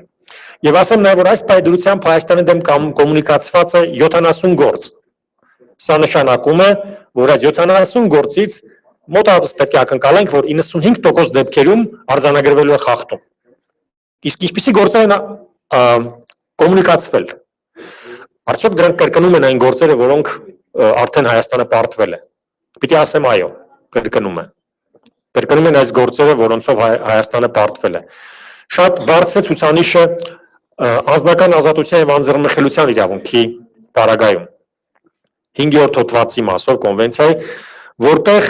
մշտապես բարձրացվում է այս հարցը, որ դատարանները կալանքի որոշումները կայացնում են տրաֆարետային, չեն պատճառաբանում, չեն հիմնավորում, արտագլում են միայն օրենքի դրույթը եւ դրա տակ չեն դնում փաստեր։ Սա այդ 70 գործերի մեջ բավականին մեծ տոկոս է կազմում, ես ուղղակի ասեմ դրանք ավելի քան մոտապես 20 գործով նման խնդիր է բարձրացված, մոտապես 20 գործով, այսինքն դաս չի եղել Հայաստանի իշխանություններին այս գործերը, պետք է չափազանց մեծ ուշադրություն դարձնել։ Հիմա ես մի փոքր ներկայացնեմ ինչպիսին է իրավիճակը կալանքի մասով 2012 թվականին միշտորդությունները, որոնք ներկայացվել են կալանք կիրառելու վերաբերյալ 95%-ով բավարարվել են, ընդամենը 5%-ը որ մերժվել է, 2013 թվականին մի քանի տասնորդական տոկոսով պակասել է այդ ցուցանիշը եւ 2014 թվականին եւս 0.3%-ով պակասել եւ կազմել է 94.4%։ Այսինքն այն բոլոր միջնորդությունները, որոնք ներկայացվում են դատարան, կալանքի դրանց 94%-ը բավարարվում են եւ այն տրաֆարետային որոշումներով, որոնց մասին խոսում է Եվրոպական դատարանը։ Այսինքն այն իրավական բարվոք վիճակը, որ մենք ունենք, համանդրական դատարանի որոշումներ, ֆիքսված իրավունքի դրույթներ, դրանք գործնականում շատ դանդաղ են կատարում կամ ուղղակի չեն կատարվում։ Այստեղ իրավակիրառական պրակտիկան շատ հետ է մնում։ Եվ ամենավերջին որոշումը, ամենաթարմ որոշումը, որ որևէ տեղ դուք դեռևս հանդիպած չեք լինի, դա 3 առաջվա որոշումն է Եվրոպական դատարանի վճիռների կատարմանն է վերաբերվում, այսպիսի մի իրավական դիրքորոշում է արտահայտել Սահմանադրական դատարանը եւ պատգամ իշխանություններին հետեւյալն է. պետության պոզիտիվ պարտականությունն է ապահովել Եվրոպական դատարանի վճիռների հասանելիությունը։ Ընդ որում դա պետք է ապահովի հավաստի եւ իրավաբանական առումով համարժեք թարգմանված եւ կոնկրետ պետական մարմնի կողմից հաստատված տեքստերի միջոցով։ Այսքանը ես ավարտեմ, ուղղակի ընդհատեմ, շնորհակալ եմ։ Շատ շնորհակալություն, պարոն Զերնալյան, նորից եմ կրկնում ավելի մանրամասն դատաիրավական բարեփոխումների մասին հրավիրում եմ ձեզ 2 օրը կոնգրես հյուրանոցում ժամը 10-ից։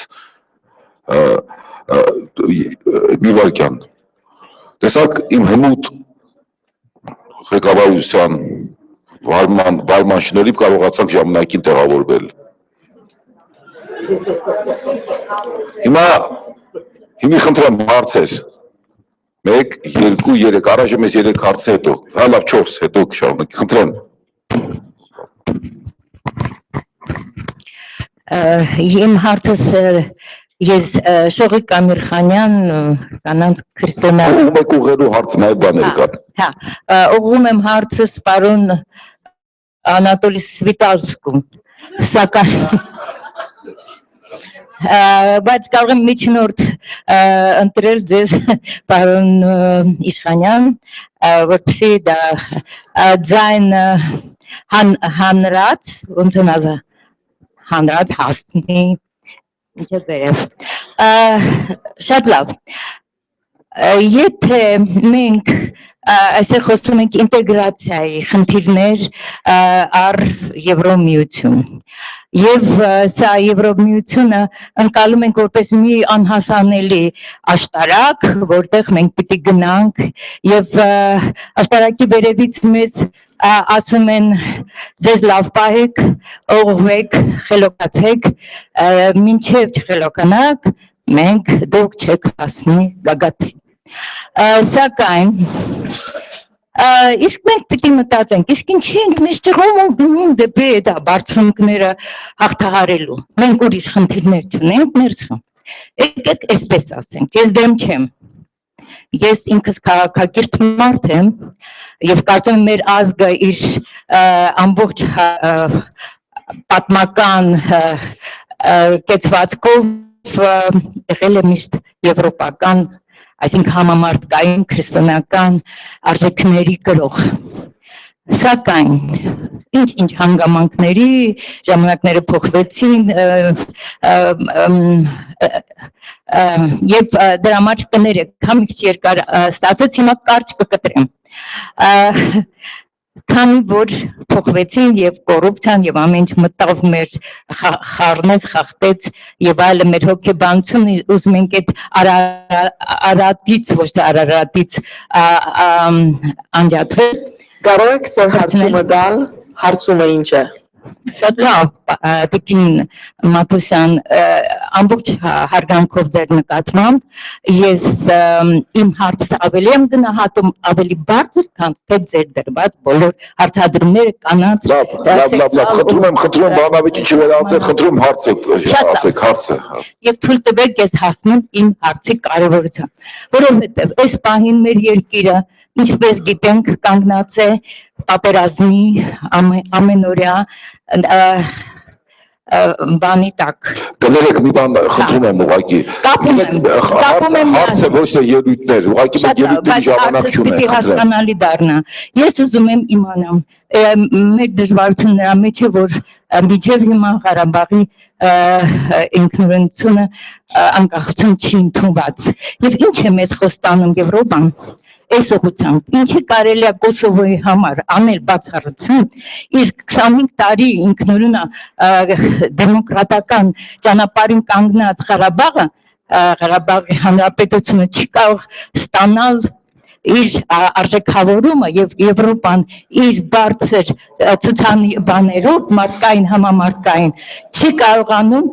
ձեռք մեկնել եւ առաջինը ընդունել Ղարաբաղի եւ դրա համար կարծում եմ որ սա առաջնային խնդիրն է մեր եւ մենք էլ Եվրոպային հարց պիտի տանք ինչու՞ չեք դա այդ հարցը դուք խորապես նայում Շնորհակալություն, բարձ է արդեն, կներեք մենք ժամանակ չունենք, էլի տիկին շատ հարգում եմ։ Կարծում եք ես պիտի շարունակեի, ես վերջացրեցի։ Շնորհակալություն։ Այսինքն սա հարցն է մեր պայմանը մենք դնում ենք Եվրոպայի միության։ Շնորհակալություն։ Համաձայն եք։ Այո։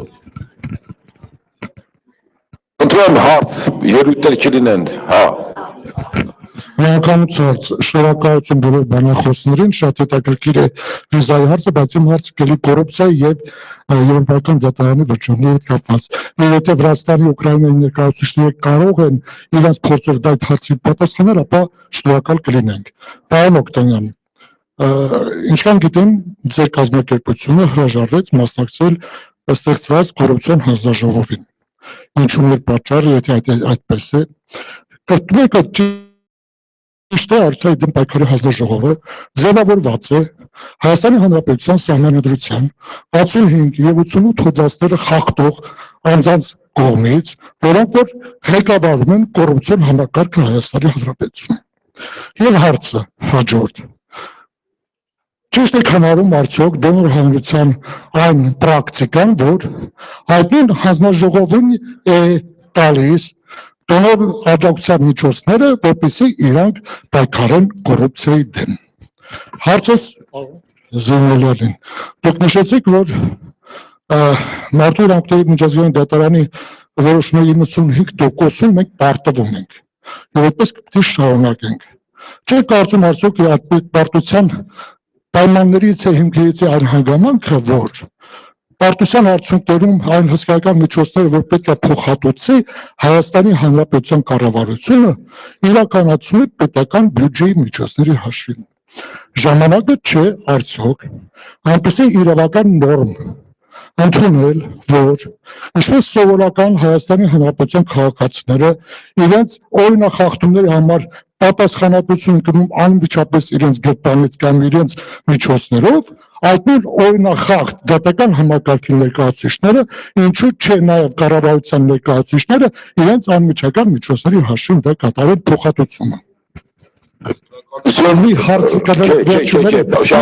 շատ կարևոր է։ Եվ այս Եվրամիություն Հայաստան գործընկերության շրջանակների չեք ընդհանուր հարց, չեք կարծում արդյոք, որ ռուս-թուրքական, ադրբեջանական ներկա խորացող ռազմական տնտեսական համագործակցության շրջանակում մենք նորից չենք հայտնի սեպտեմբերի 3-ի կարգավիճակում։ Երկու անգամ նույն բան, արդեն դեռ ենք։ Լավ, Կարեն։ Շնորհակալություն։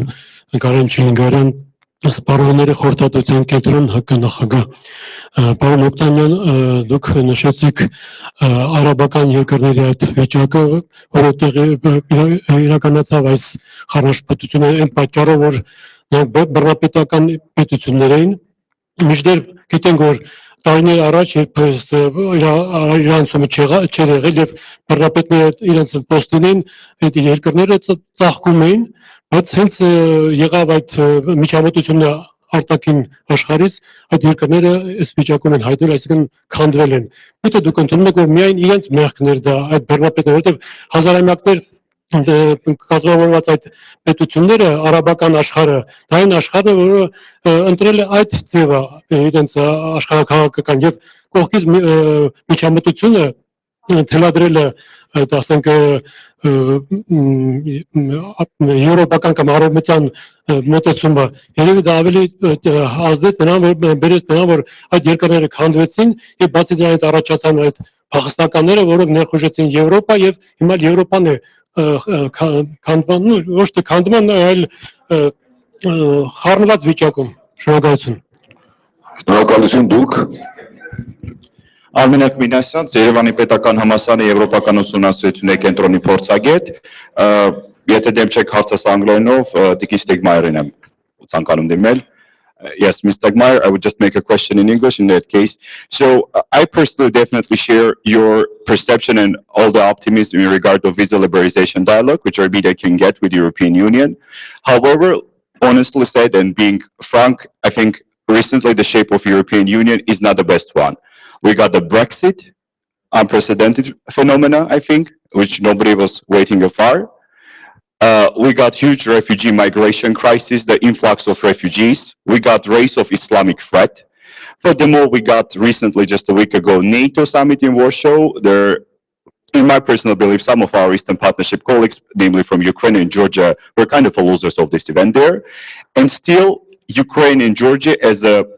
another front runners of a visa liberalization dialogue. These people managed to get all the reforms there on place, mostly all the reforms, which was stated also by the Commission. But sadly, even for now,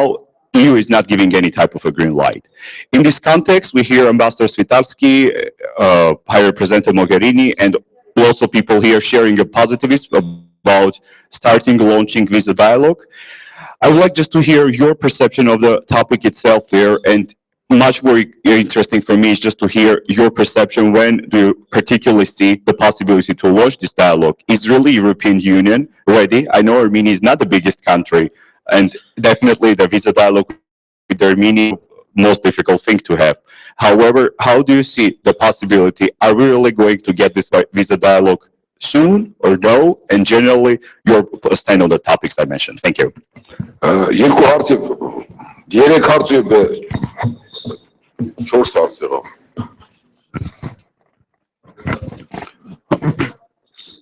Դավիթ Ամիրյան, ես մի հարցս ուզում եմ ուղղեմ մեր Վրաստանի, Ուկրաինայի եւ գործընկերներին եւ նաեւ եթե մեր տեղացի փորձագետները կպատասխանեն, ինչքանով Եվրասիական տնտեսական միության անդամակցելը կամ դրա ընդլայնվելը կամ իր ներկայությունը կխանգարի կամ խանգարի ենթադրում եմ, որպեսզի եվրոպական արժեքների հիման վրա կառավարման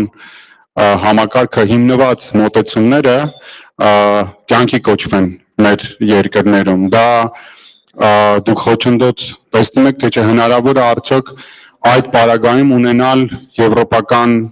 չափանիշներով պայմանավորված կառավարում եւ երկրորդ հարցը ես ուզում եի մեր արտասահմանյան հյուրերին եւ նաեւ երևի մեր փորձագետներին պարոն Գրիգորյանին եւ նաեւ պարոն Իշխանյանին սկսվեց Նիցայի դեպքերից ինչքանով կարող է այսօր լիբերալ կառավարման, դեմոկրատական կառավարման մոտեցումները կամ մոդելը, որը կա Եվրոպայում, դիտվի որպես ահաբեկչության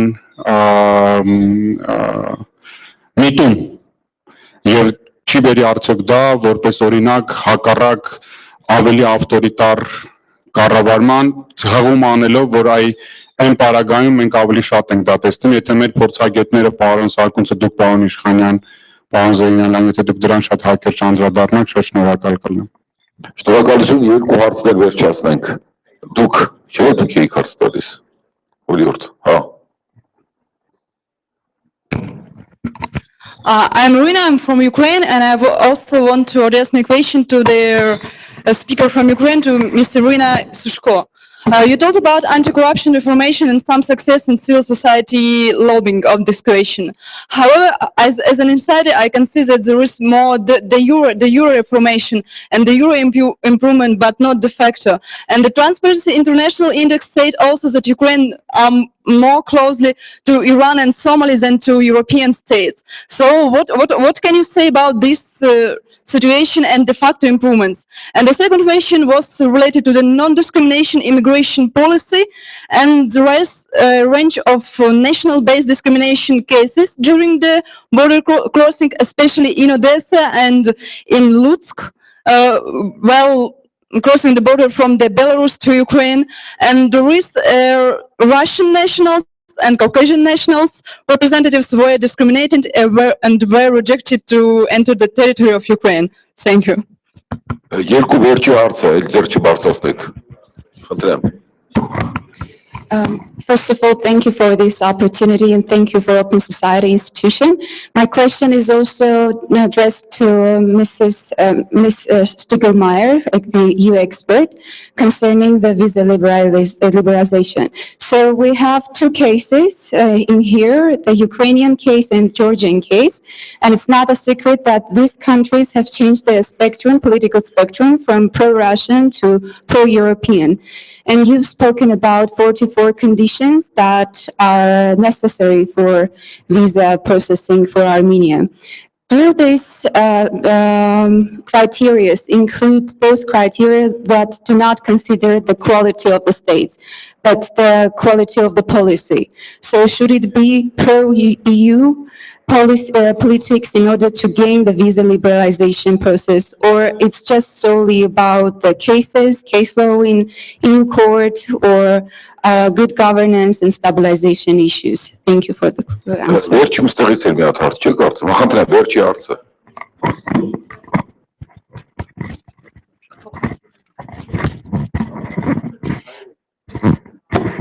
Իլիկ Այվազյան, որևէ հասարակ կազմակերպություն չեմ ներկայացնում, Արմավիր քաղաքի։ Դեպքում կներեք չի կա։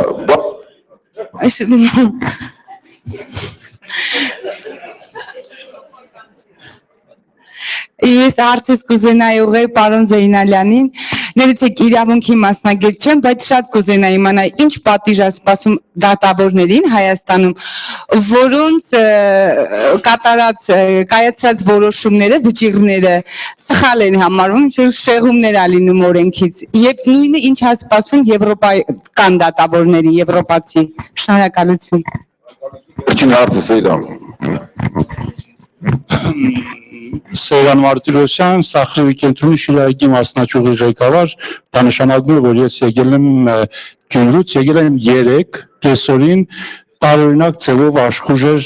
հյուսիս-հարավ մայրուղու շինարարությունը, որը վերջում ամեն ինչ պարզվեց։ Այդ օրը Հովիկ Աբրամյանը շշպռում էր փոխնախարարին վատ աշխատելու կոռուպցիոն ինչ-որ բաների համար հոտի մեջ կախված։ Ես մեկ հարց 3 դուրս եկել այսօր ասել եք։ Չէ, 3 հասել եմ այսօր թարմ գլխով, որպեսզի կարողանայի մասնակցել։ Իմ հարցը հետևյալն է, հասարակ հարց եմ ես տալիս նախ եւ առաջ մեր հյուրերին։ Ամենաառաջին անգլերեն կարդացած գրքերիցս մեկի վերնագիրը հետևյալն էր, որ Աստված այստեղ էր, բայց շուտ գնաց։ God was here, but he left early. Պարոն Նազարյանի տեսքով ես անգամ Աստված այստեղ էր, բայց շուտ գնաց, ու պես համատարած իմ բոլոր հանդիպումների փոխ Աստված էր։ Փոխ Աստված, լավ։ Բոլոր հանդիպումների ժամանակ իրենք այստեղ են եւ միանգամից գնում են։ Կա նաեւ մեկ ուրիշ գիրք, որ էլի այդ ժամանակ կարդացեմ, այստեղ հայտնվեց Գյուտարարը, ասենք գնացքը այստեղ է, 2 րոպեով դի գնա, ինչպես հաշվել ընդեղ եղած գերանների ծավալը շատ հասարակ։ նկարել, թող գնացքը, այսինքն այս ամբողջ գործընթացը կարող են նկարել իրենց օգնականները։ Հարգելի հյուր փորձագետներ, ձեր երկրներում ինչպիսի փորձ կա պետական պաշտոնյաներին, իշխանավորներին ձեր հանդիպումներին ավելի երկար պահելու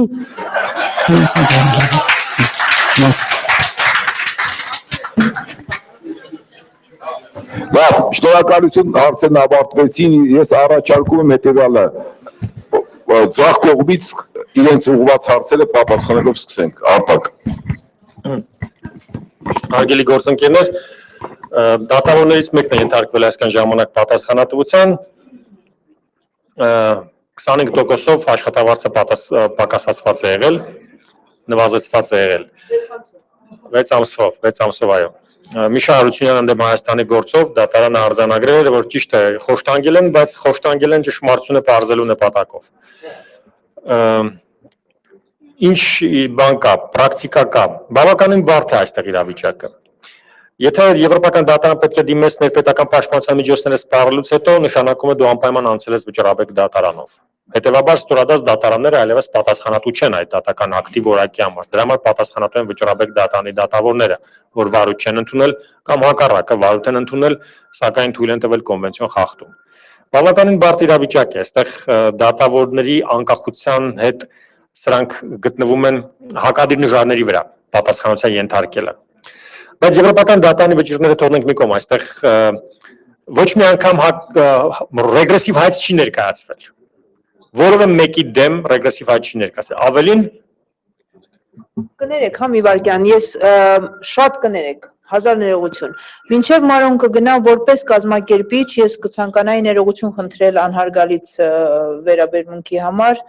դուք պետք է գնաք, ես գիտեմ, կներեք, որպես կազմակերպիչ։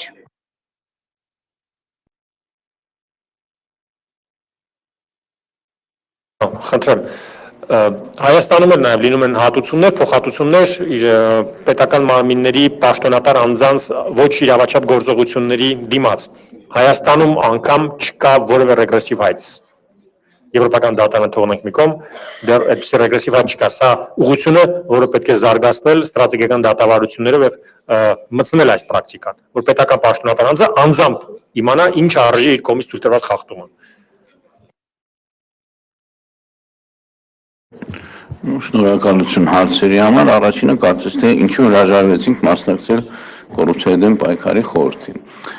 Ուրեմն առաջին հերթին իմ ամբողջ ելույթը հիմնված էր այն բանի վրա, որ մենք հիմա ապրում ենք համատարած իմիտացիայի պայմաններում։ Եվ մեր կարծիքով մտնել այդ խորհրդի մեջ նշանակում է մասնակից դառնալ իմիտացիային։ Առայժմ այդպես է, եւ գիտեք ոնց ասեմ այսպես, նաև միջազգային կազմակերպության ներկայացուցիչ չենք, մենք նայել ենք նաև այլ մեր մասնաճյուղերի այդ փորձը, որտեղ կա այսպիսի հասկացություն ռեպուտացիոն ռիսկ։ Երբ որ դու մտնում ես իմիտացիայի մեջ, քո այդ ռեպուտացիան իհարկե կեղտոտվում է եւ դա պետք է շատ զգուշ լինել այդ հարցերում։ Բացի այդ, մեր կազմակերպությունը ուրեմն ասեմ այսպես, այս խորհուրդը այսպես ասած հանգարցակի չհայտնվեց հորիզոնում 2004 թվականի հունիսի 1-ին նախագահի անժանակ Հայաստանի Հանրապետության նախագահի հրամանագրով ստեղծվեց կոռուպցիայի դեմ պայքարի խորհուրդ։ Նույն այն ժամանակ ինստիտուցիոնալ այդ կառուցվածքը տարբեր էր, այդ խորհրդում միայն պետական պաշտոնյաներն էին եւ նրանքից ստեղծվեց հակակոռուպցիոն ռազմավարության մոնիտորինգի հանձնաժողով։ Արդեն 2015 թվականի փետրվարին այդ որոշումը չեղյալ հայտարարվեց, որպեսզի ուժի մեջ մտներ նոր որոշումը, որում խորհրդի մեջ բացի ուրեմն պետականներից նաև ոչ պետական ուրեմն սեկտորներ ներգրաված լինելու։ Այդ տարիներին մենք այդ մոնիտորինգի հանձնաժողովի անդամ էինք հենց սկզբից 2004-ից 7 թվին եւ երբ որ տեսանք, որ որևէ առաջընթաց չկա այդ իմիտացիան կա, մենք դուրս եկանք։ Հետո երբ որ դա առաջին ռազմավարության տարիներն էր 2003-7 թվականների, հետո եղավ երկրորդ ռազմավարությունը 2009-12 թվականների, այդտեղ արխիտեկտուրան, այսպես ասած, ինստիտուցիոնալ չփոխվեց, նորից այդ խորհուրդն էր իր մոնիտորինգի հանձնաժողով, չնայած երկրորդ ռազմավարությունը ընդունեց այդ հանձնաժողովի, մոնիտորինգի հանձնաժողովի ոչ մեղմ ասած ոչ արդյունավետ լինելը եւ առաջարկում էր արդեն այն ժամանակ մասնագիտացված կառույց ստեղծել, բայց դա չեղավ։ Դա չեղավ, երկրորդ հարցին մենք երբ որ գանք, դրա հետ էլ կապված է, այսինքն դոնորական աջակցությունը չեղավ ու դրա համար չեղավ այդ քարտուղարությունը եւ փակվեց այդ հարցը։ Այն ժամանակ ուրեմն ի պաշտոնե մոնիտորինգի հանձնաժողովի նախագահի օգնականը կամ խորհրդականն էր, այն ժամանակ պարոն Գևորգ Կոստանյանն էր, նա հատուկ այն ժամանակվա մեր կազմակերպության նախագահին տիկին Ամալիա Կոստանյանին խնդրեց, որ մենք վերադառնանք, մենք համաձայնվեցինք, վերադարձանք եւ նորից նույն պատմությունն էր։ Այսքանից հետո նորից գնալ այդ նույն ճանապարհով գտանք ոչ նպատակահարմար։ Նորից եմ ասում, առաջին հերթին մենք չենք տեսնում, որ լուրջ քայլեր են կատարվում եւ իմիջիալից ոչ միայն մենք հրաժարվեցինք։ Իրականությունն այն է, որ հրաժարվեցին բոլոր հասարակական կազմակերպությունները եւ ոչ միայն հասարակական կազմակերպություն համաձայն այդ որոշման, այնտեղ պետք է լինեին նաեւ խորհրդարանում ազգային ժողովում ներկայացված ընդդիմադիր խմբակցությունները։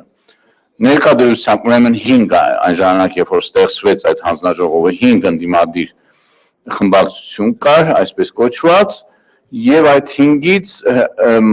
ներկայումս մասնակցում է միայն Բարգավաճ Հայաստանը։ Այո, խիստ ընդդիմադիր մի խմբակցություն, սրանով եւ կա նաեւ հանրային խորհրդի ներկայացուցիչը, ղեկավարը հանրային խորհրդի, պարոն Վազգեն Մանուկյանը նաեւ մասնակցում եւ Հայաստանի համայնքների ասոցիացիայի ներկայացուցիչը։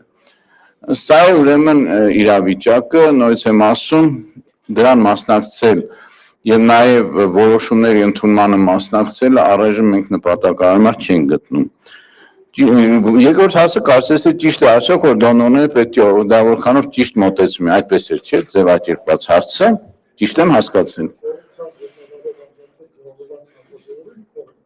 Միջազգային կառույցները։ Դուք նկատի ունեք երևի ԱՄՆ միջազգային զարգացման նախ ոչ թե հանձնաժողովին իրենք փողը տվեցին, այլ փորձագետների հանձնախմբին տրվել է գումար, որպեսզի տրվել է կառավարությանը, որպեսզի այդ փորձագետների հանձնախումբը լինի։ Այսինքն հանձնաժողովը ինքը հասարակական հիմունքներով է աշխատում, եթե կոնկրետ լինենք, խոսքը վերաբերում է այդ փորձ, որոնք հենց մասնագիտացված ուրեմն 24, այսինքն եւ նաեւ full time, այսինքն սովորաբար աշխատավարձ պետք է ստանան այդ աշխատանքը կատարելու համար։ Որքան դա շատ իհարկե վիճելի հարց է, ես երբ որ ասի այդ քարտուղարությունը չստեղծվեց, որտեղ չկար դոնորների խոստացված աջակցությունը։ Այն ժամանակ 2009-ին, երբ որ այդ նոր ռազմավարությունը ընդունվեց եւ դա առաջին ռազմավարությունը երբ որ ընդունում էր, նորից համաշխարհային բանկը $300,000 օգնություն ցույց տվեց, որպեսզի մշակվեր երկրորդ ռազմավարության ժամանակ նույնպես։ Խնդիրը բավականին բարդ է այն իմաստով, որ իսկապես դա ինչ որտեղ նույնիսկ այդ ռեպուտացիոն ռիսկի խնդիրն է գալիս արդեն միջազգային կազմակերպությունների, որոնք օգնում են եւ փաստորեն որևէ առաջընթաց չի լինում։ Իմիջիալից երբ որ նայում ենք այդ օգնության չափը գնալով փոքրացավ առաջինից երկրորդ ռազմավարություն, այստեղ այս հանձնախումբը որքանով էֆեկտիվ կաշխատի տեսնենք, հիմա ինչու՞մ, բայց այստեղ կա մեկ այլ բան, որը ես կարևորում եմ։ Միևնույն ժամանակ դուք գիտեք եւ պարոն ես իմ ելույթում բերեցի նրա խոսքերը, այդ որ 15 միլիոնի բան, երբ որ տեսնեն լուրջ պայքար կլինի այն ժամանակ կտան գումար, հաճախ ելույթ է ունեցել նաեւ Ամերիկայի Միացյալ Նահանգների դեսպանը պարոն Միլսը, եւ նա նույնպես ասել է, որ իրական պայքար պետք է լինի, այդ գումար տալը նաեւ բերում է այն իրավունքի, որ իրենք կարող են շատ ավելի լուրջ հետևել, թե եւ եթե տեսնեն, որ առաջընթաց չկա, դա արդեն նրանց ավելի իրավունք կտա շատ ավելի լուրջ քայլեր ձեռնարկել։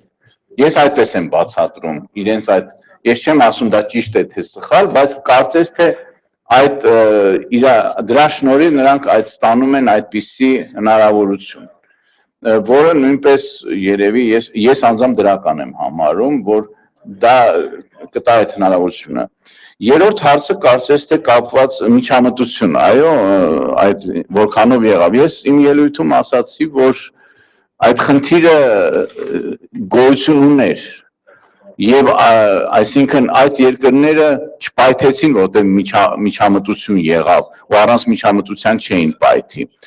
Ուրիշ հարց, որ բնականաբար, երբ որ այդպիսի բաներ լինում,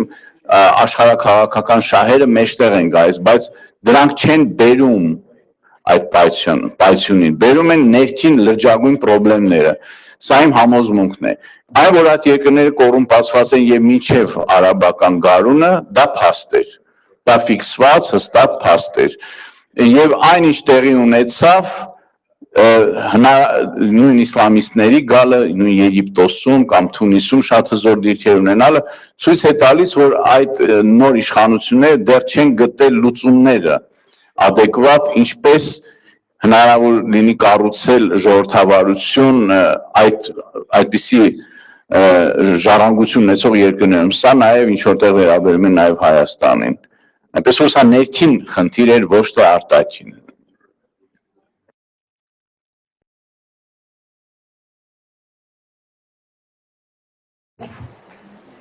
I will start with the question whether Ukraine and Georgia will receive visa-free travel. I agree that member states are a bit more reluctant because they are busy with their own internal problems. They have all the refugees from last year, and also after they gave visa-free travel to Western Balkan countries, there were many unfounded asylum claims from these countries in the EU, where people came, very poor people, and applied for asylum, didn't have a chance to get it because there is no persecution in the Western Balkans, but it usually takes quite a time to get a decision. So during this time, they were entitled to free accommodation, medical care, cash benefits, schooling, and so on. So these three reasons, refugee crisis, Brexit, and the asylum experience have made countries more reluctant. But I think they will launch a new process after they give Georgia and Ukraine visa-free travel. And this again depends on an amended suspension clause, which will make it easier for EU member states to suspend visa-free travel if there are negative repercussions like a rise in asylum claims or more illegal migrants or rejected readmission claims. So I think the EU now wants to kind of get Georgia and Ukraine out of the way, also see what's going to happen with Turkey and Kosovo, which are also due to get visa-free travel, but they haven't met all the conditions yet. And then they will launch the process with Armenia. And why I believe that is because, of course, the promise, the visa liberalization perspective is part of the Eastern Partnership package. It does provide a very concrete agenda for reform and a very dynamic one, which all the other things that are being negotiated don't. And to be frank, of course, the EU is still competing for influence in Armenia against Russia. Now, how can you gain more influence if your doors are closed, if the people of the country cannot come to visit, to maybe study, and all these things? So there's a very political reason for the EU why I think it will do it. And I think that the process itself is apolitical, so the fact that Armenia is part of the EU should not influence it. And the process also doesn't have anything to do with trade or economic relations, so it should be possible to separate the two. And I would just like to say something about the attacks in Nice, because somebody asked whether liberal governments invite terrorism. I don't think that they do. And I don't think that this conclusion can be drawn from what's going on, because if you look at all the attacks that Turkey has suffered, most recently at the airport, Turkey definitely doesn't have a liberal government. And there are also many others that suffer attacks, like Baghdad, Orlando, Bangladesh, Israel. So it's a big mix of countries that suffer from terrorism. And I don't think that the solution is to become illiberal, because wherever governments have tried to react to terrorism in such a way, they have just provoked more violence. I do think that we need to deal with it, but not by starting persecuting people, starting looking at every Muslim with suspicion, trying to repress them, etc.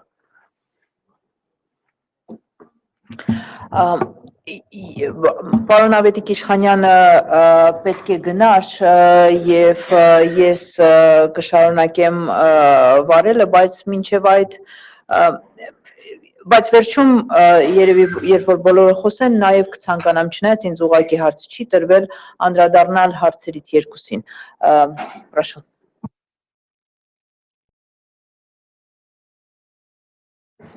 Thank you very much for your question about sustainability of the anti-corruption reforms in Ukraine.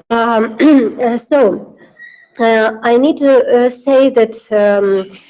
there is a common point of view from civil society of Ukraine that visa liberalization, without doubts, was a very effective instrument to push the transformation, modernization of anti-corruption area. And I can say that over the last year, Ukraine has made more efforts in the fight against corruption than during previous 25 years. Some agencies were created, and their independence was recognized by the EU, first of all. I mean, National Agency for Prevention of Corruption, National Anti-Corruption Bureau, and Special Anti-Corruption Prosecutor Office. Also, it can be mentioned about creation of the Agency for Assets Recovery and launching of electronic declaration of public officials' assets is in progress. I think that these institutions are created not only formally, but also started working de facto. For sure, this is a first step, yes, within this visa liberalization process, and a lot of work should be done in the future. But also, I'd like to share with our concerns, I mean our civil society concerns, regarding the sustainability of achieved progress. First of all, in the case if, for example, visa-free regime will be granted this year, and it can be means that our Ukrainian politicians can lose the interest to push reform further. And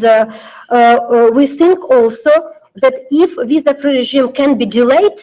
for example, because Alexandra mentioned about suspension mechanism, yes, and post-visa liberalization monitoring that can be introduced.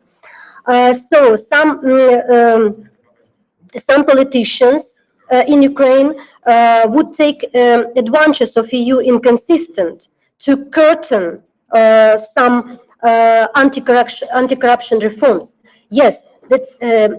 dangerous situation, and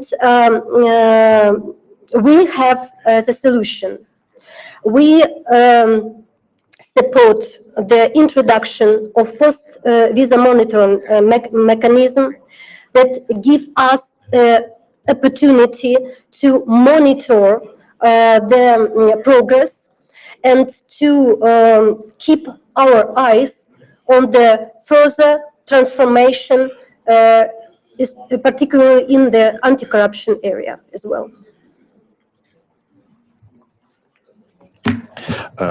Ես կամերոնեմ կարճ 3 հարցերի, օրինակ հակակոռուպցիոն այդ կոռուպցիայի հետ կապված պայքարի վիզաների կոնտեքստով մենք ուսումնասիրությունները հիմա ավարտեցինք, մոտ ժամանակներս կհրատարակենք, օրինակ դուք գիտեք որ օրենքի համաձայն բոլոր նախարարությունները պետք է ստեղծվեին էթիկայի հանձնաժողովներ նախարարության ներսում։ Մենք ուղարկեցինք նամակ, ստեղծված ենք թե ոչ, ինչ հիմունքներով ու երկրորդ հարցը մենք տվեցինք բողոքներ ստացել եք թե ոչ։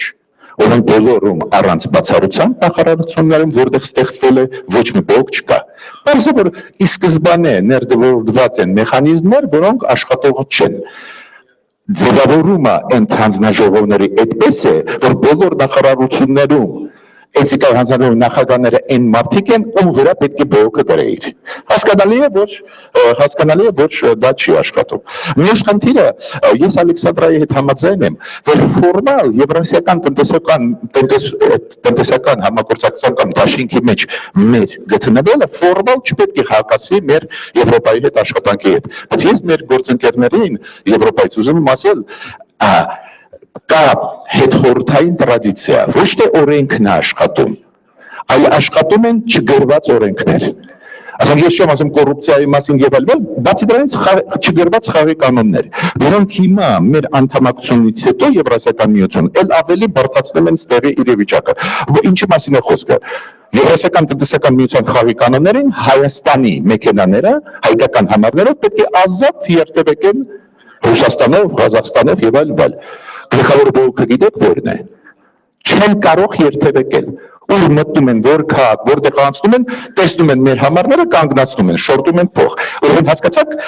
հարցը նրանում չի վատն են խաղի կանոնները եվրասիական, այլ ոչ։ Հարցը նրանում է չեն աշխատում։ Ու Brexit-ի մասին, գիտեք, ես կողմնակից չեմ, որ Մեծ Բրիտանիայի դուրս գալը համարվի շատ վատ Եվրոմիության համար։ Ես չգիտեմ, շատերը չգիտեն, որ Մեծ Բրիտանիան, Եվրոմիությունը այս տարվա փետրվարին ստորագրեցին շատ կարևոր պայմանագիր, որի համաձայն Մեծ Բրիտանիան ստացավ արտոնություններ միգրացիայի հարցերում, Եվրոզոնա չմտնելը տրվեց որպես իրավունք հավերժ, նույն Շենգեն գոտու հետ կապված այս արտոնությունները Մեծ Բրիտանիայի ու խաղի կանոնների թույլատումը Եվրոմիության ուղղակի թույլատում են Եվրոմիությունը։ Հիմա Մեծ Բրիտանիայի դուրս գալը կբերի նրան, որ կհամախմբվի այդ կարծիքները ցամաքային Եվրոպայում ավելի մոտ են։ Մեծ Բրիտանիան ավելի հասկանալի մեզ համար կդառնա։ Շատերը չգիտեն, որ այդ միգրացիոն այսօր խնդիրները շատերը գալիս են հենց Մեծ Բրիտանիայի առաջարկներից, որ իրանք կտրականապես շատ ու շատ հարցերի հետ դեմ էին։ Ուրեմն Մեծ Բրիտանիայի դուրս գալը ես չեմ դիտում որպես ինչ-որ կատաստրոֆա Եվրոմիության համար։ Եվրոմիության խաղի կանոնները մեզ համար կդառնան ավելի համախմբված, հստակ։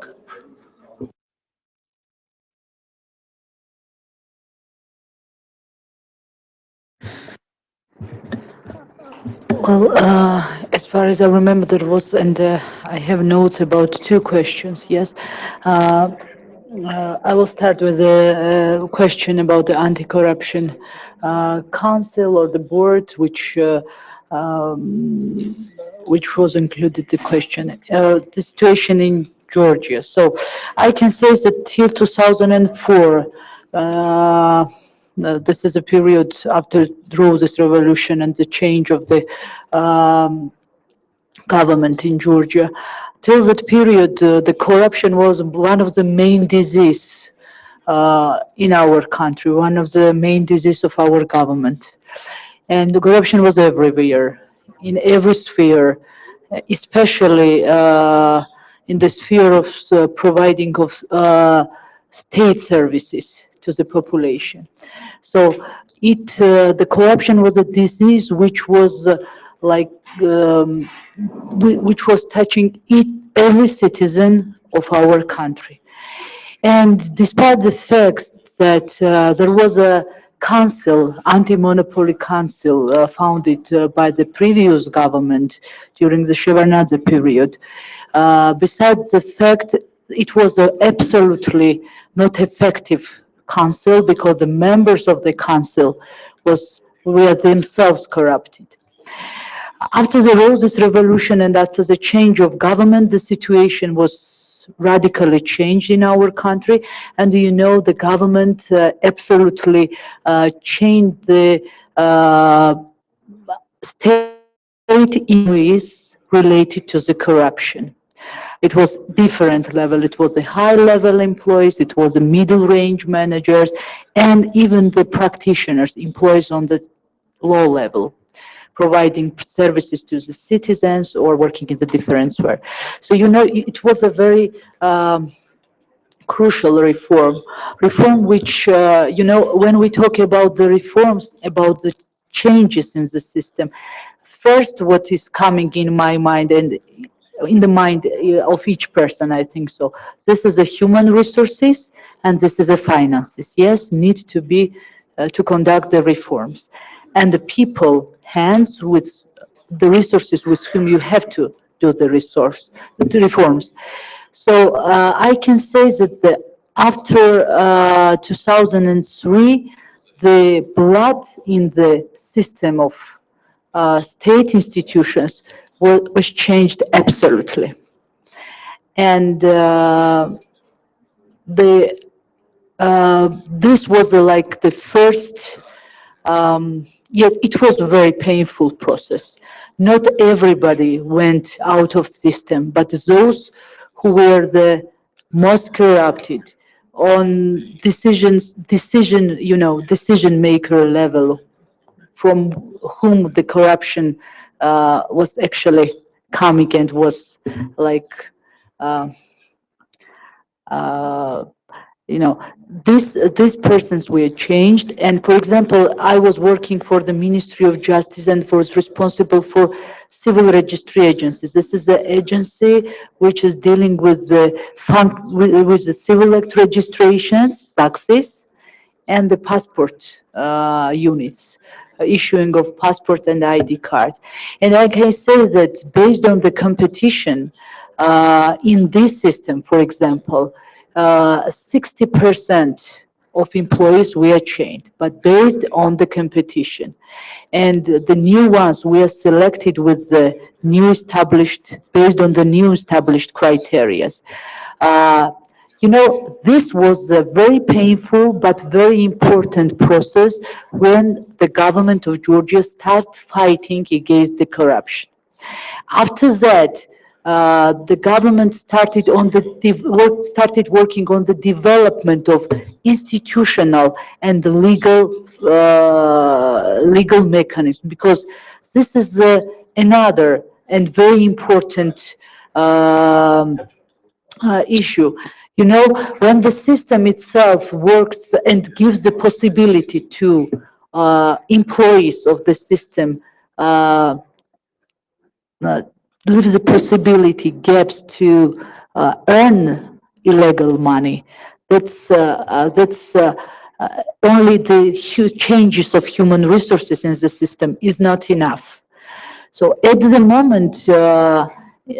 based on the institutional legal changes, I can say that all gaps and all inaccuracies in the laws and in practice are already absolutely, how to say, yes, consistent. So, thank you.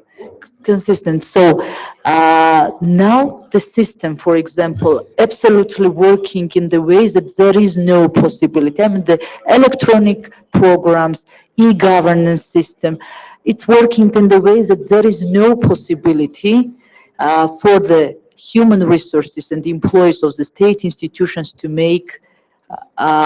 additional money, to be corrupted, to have corruption in the system. So it's like, you know, now the systems does not depend on the decisions on the person's decision. It's like, yes, it's like managed by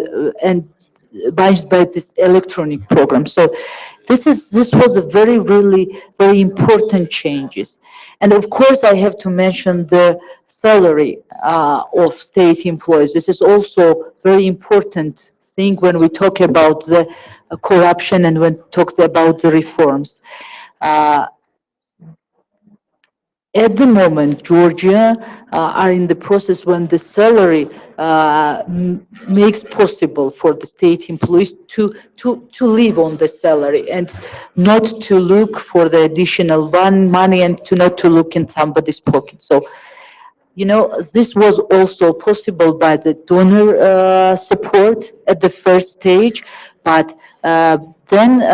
on the base of development of institutions, which not only depended, income of which not only depended on the budget of the government, but there was used the mechanism, how they have to use the mechanism to earn their own money from their services, providing their services. It was possible to fight. It was very important decisions to fight against the corruption. I'm sorry for rushing you. It's just our translators need to go, and that's why we're limited with the time. Otherwise, I'm sorry to rush you.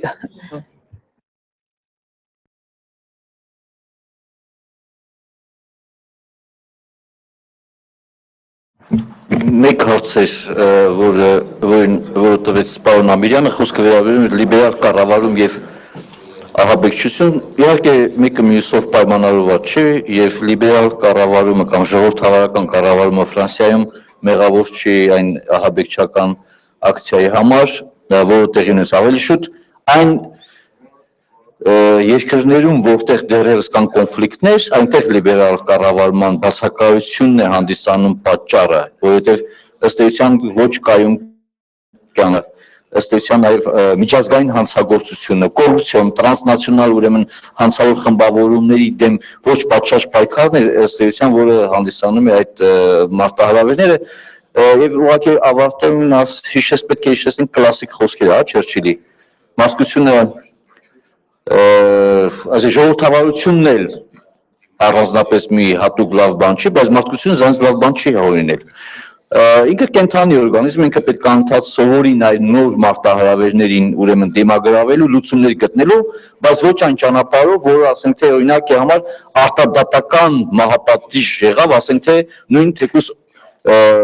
Բեն Լադենի կամ ասենք Կադաֆիի նկատմամբ։ Այս նման երևույթները անհարիր են իհարկե իրավական մոտեցումներին։ Սրանք այդ նման մոտեցումները տվյալ պահին թվում է թե լուծում են կարճաժամկետ, բայց երկարաժամկետ տեսակետից իհարկե բավական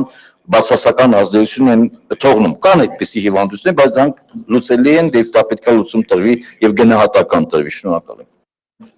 Շնորհակալություն։ Մեկ անգամ եւս կներեք բոլորին չտապեցնելու համար, զուտ այն պատճառով, որ մենք մի քիչ ավելի ուշ սկսեցինք եւ մի քիչ ավելի երկար խոսեցինք, դրա համար ես դա անում էի, որի համար բոլորովին ինձ լավ չեմ զգում։ Ես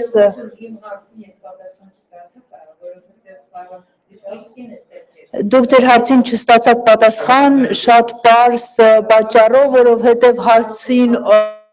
ուղղված էր հարցը այստեղ չէր։ Ֆիզիկապես դա անհնար է, մենք դեռ միջնորդ պարոն Իշխանյանն էլ նաև պետք է գնար, բայց ես կփորձեմ ինչ-որ չափով իմ հասկանալու շրջանակներում, որովհետև այն բանը, որ ուզում էի ասեի, նաև դրան կվերաբերվի, ես պետք է զորակցեմ Ալեքսանդրա Շտիգմայերի և Արտուր Սակունցի խոսքը այդ լիբերալ ժողովրդավարության տերորիզմի առումով և որովհետև դա սկզբունքորեն ինձ թվում է ամենակարևոր հարցերից մեկն է բաց հասարակության ժողովրդավարության, լիբերալ ժողովրդավարության համար և առավել ևս այն պատճառով, որ դա օրհասական է Հայաստանի համար մի քիչ ուրիշ առումով։ Տերորիզմը կա, տերորիզմը լուրջ վտանգ է, անկայունությունը նաև կա և վտանգ է ներկայացնում, բայց եթե մենք մի քիչ հետ գնանք պատմության մեջ, երևի կտեսնենք, որ որևիցե ոստիկանական պետություն և դրանից հետո դիկտատուրա սկսվել են այդ արտաքին թշնամու պատկերը կերտելուց եւ դրանից պաշտպանելու պատճառով, որի հետևանքով եղել են ոչ տասնյակ, ոչ հազարավոր, բայց միլիոնավոր զոհեր հենց այդ տոտալիտար համակարգի ներքո։ Ուրեմն դա չգնալու համար սկսած Օսմանյանից եւ վերջացրած Ստալինյանով, բայց ցավոք ոչ վերջացրած, կարելի է շարունակել ցավոք նաեւ ներկայիս օրերը մեր հարևաններին։ Ինձ թվում է, որ մենք որպես երկիր, որ տարիներ շարունակ հասարակություն, որ տարիներ շարունակ լսել է պատերազմող երկիր ենք, ժողովրդավարության ժամանակը չի, մարդու իրավունքների ժամանակը չի, պատերազմող երկիր ենք, հարցեր հարցնելու ժամանակը չի, պատերազմող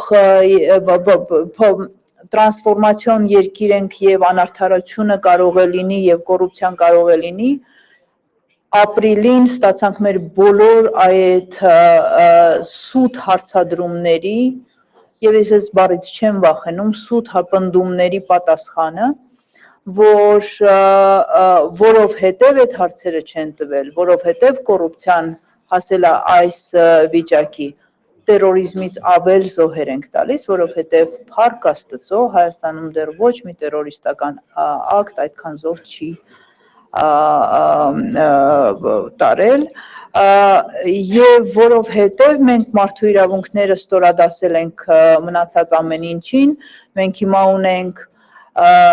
աղքատների վրա դրված հարկ պատերազմի տեսքով, մեր աղքատ խավն է պատասխանում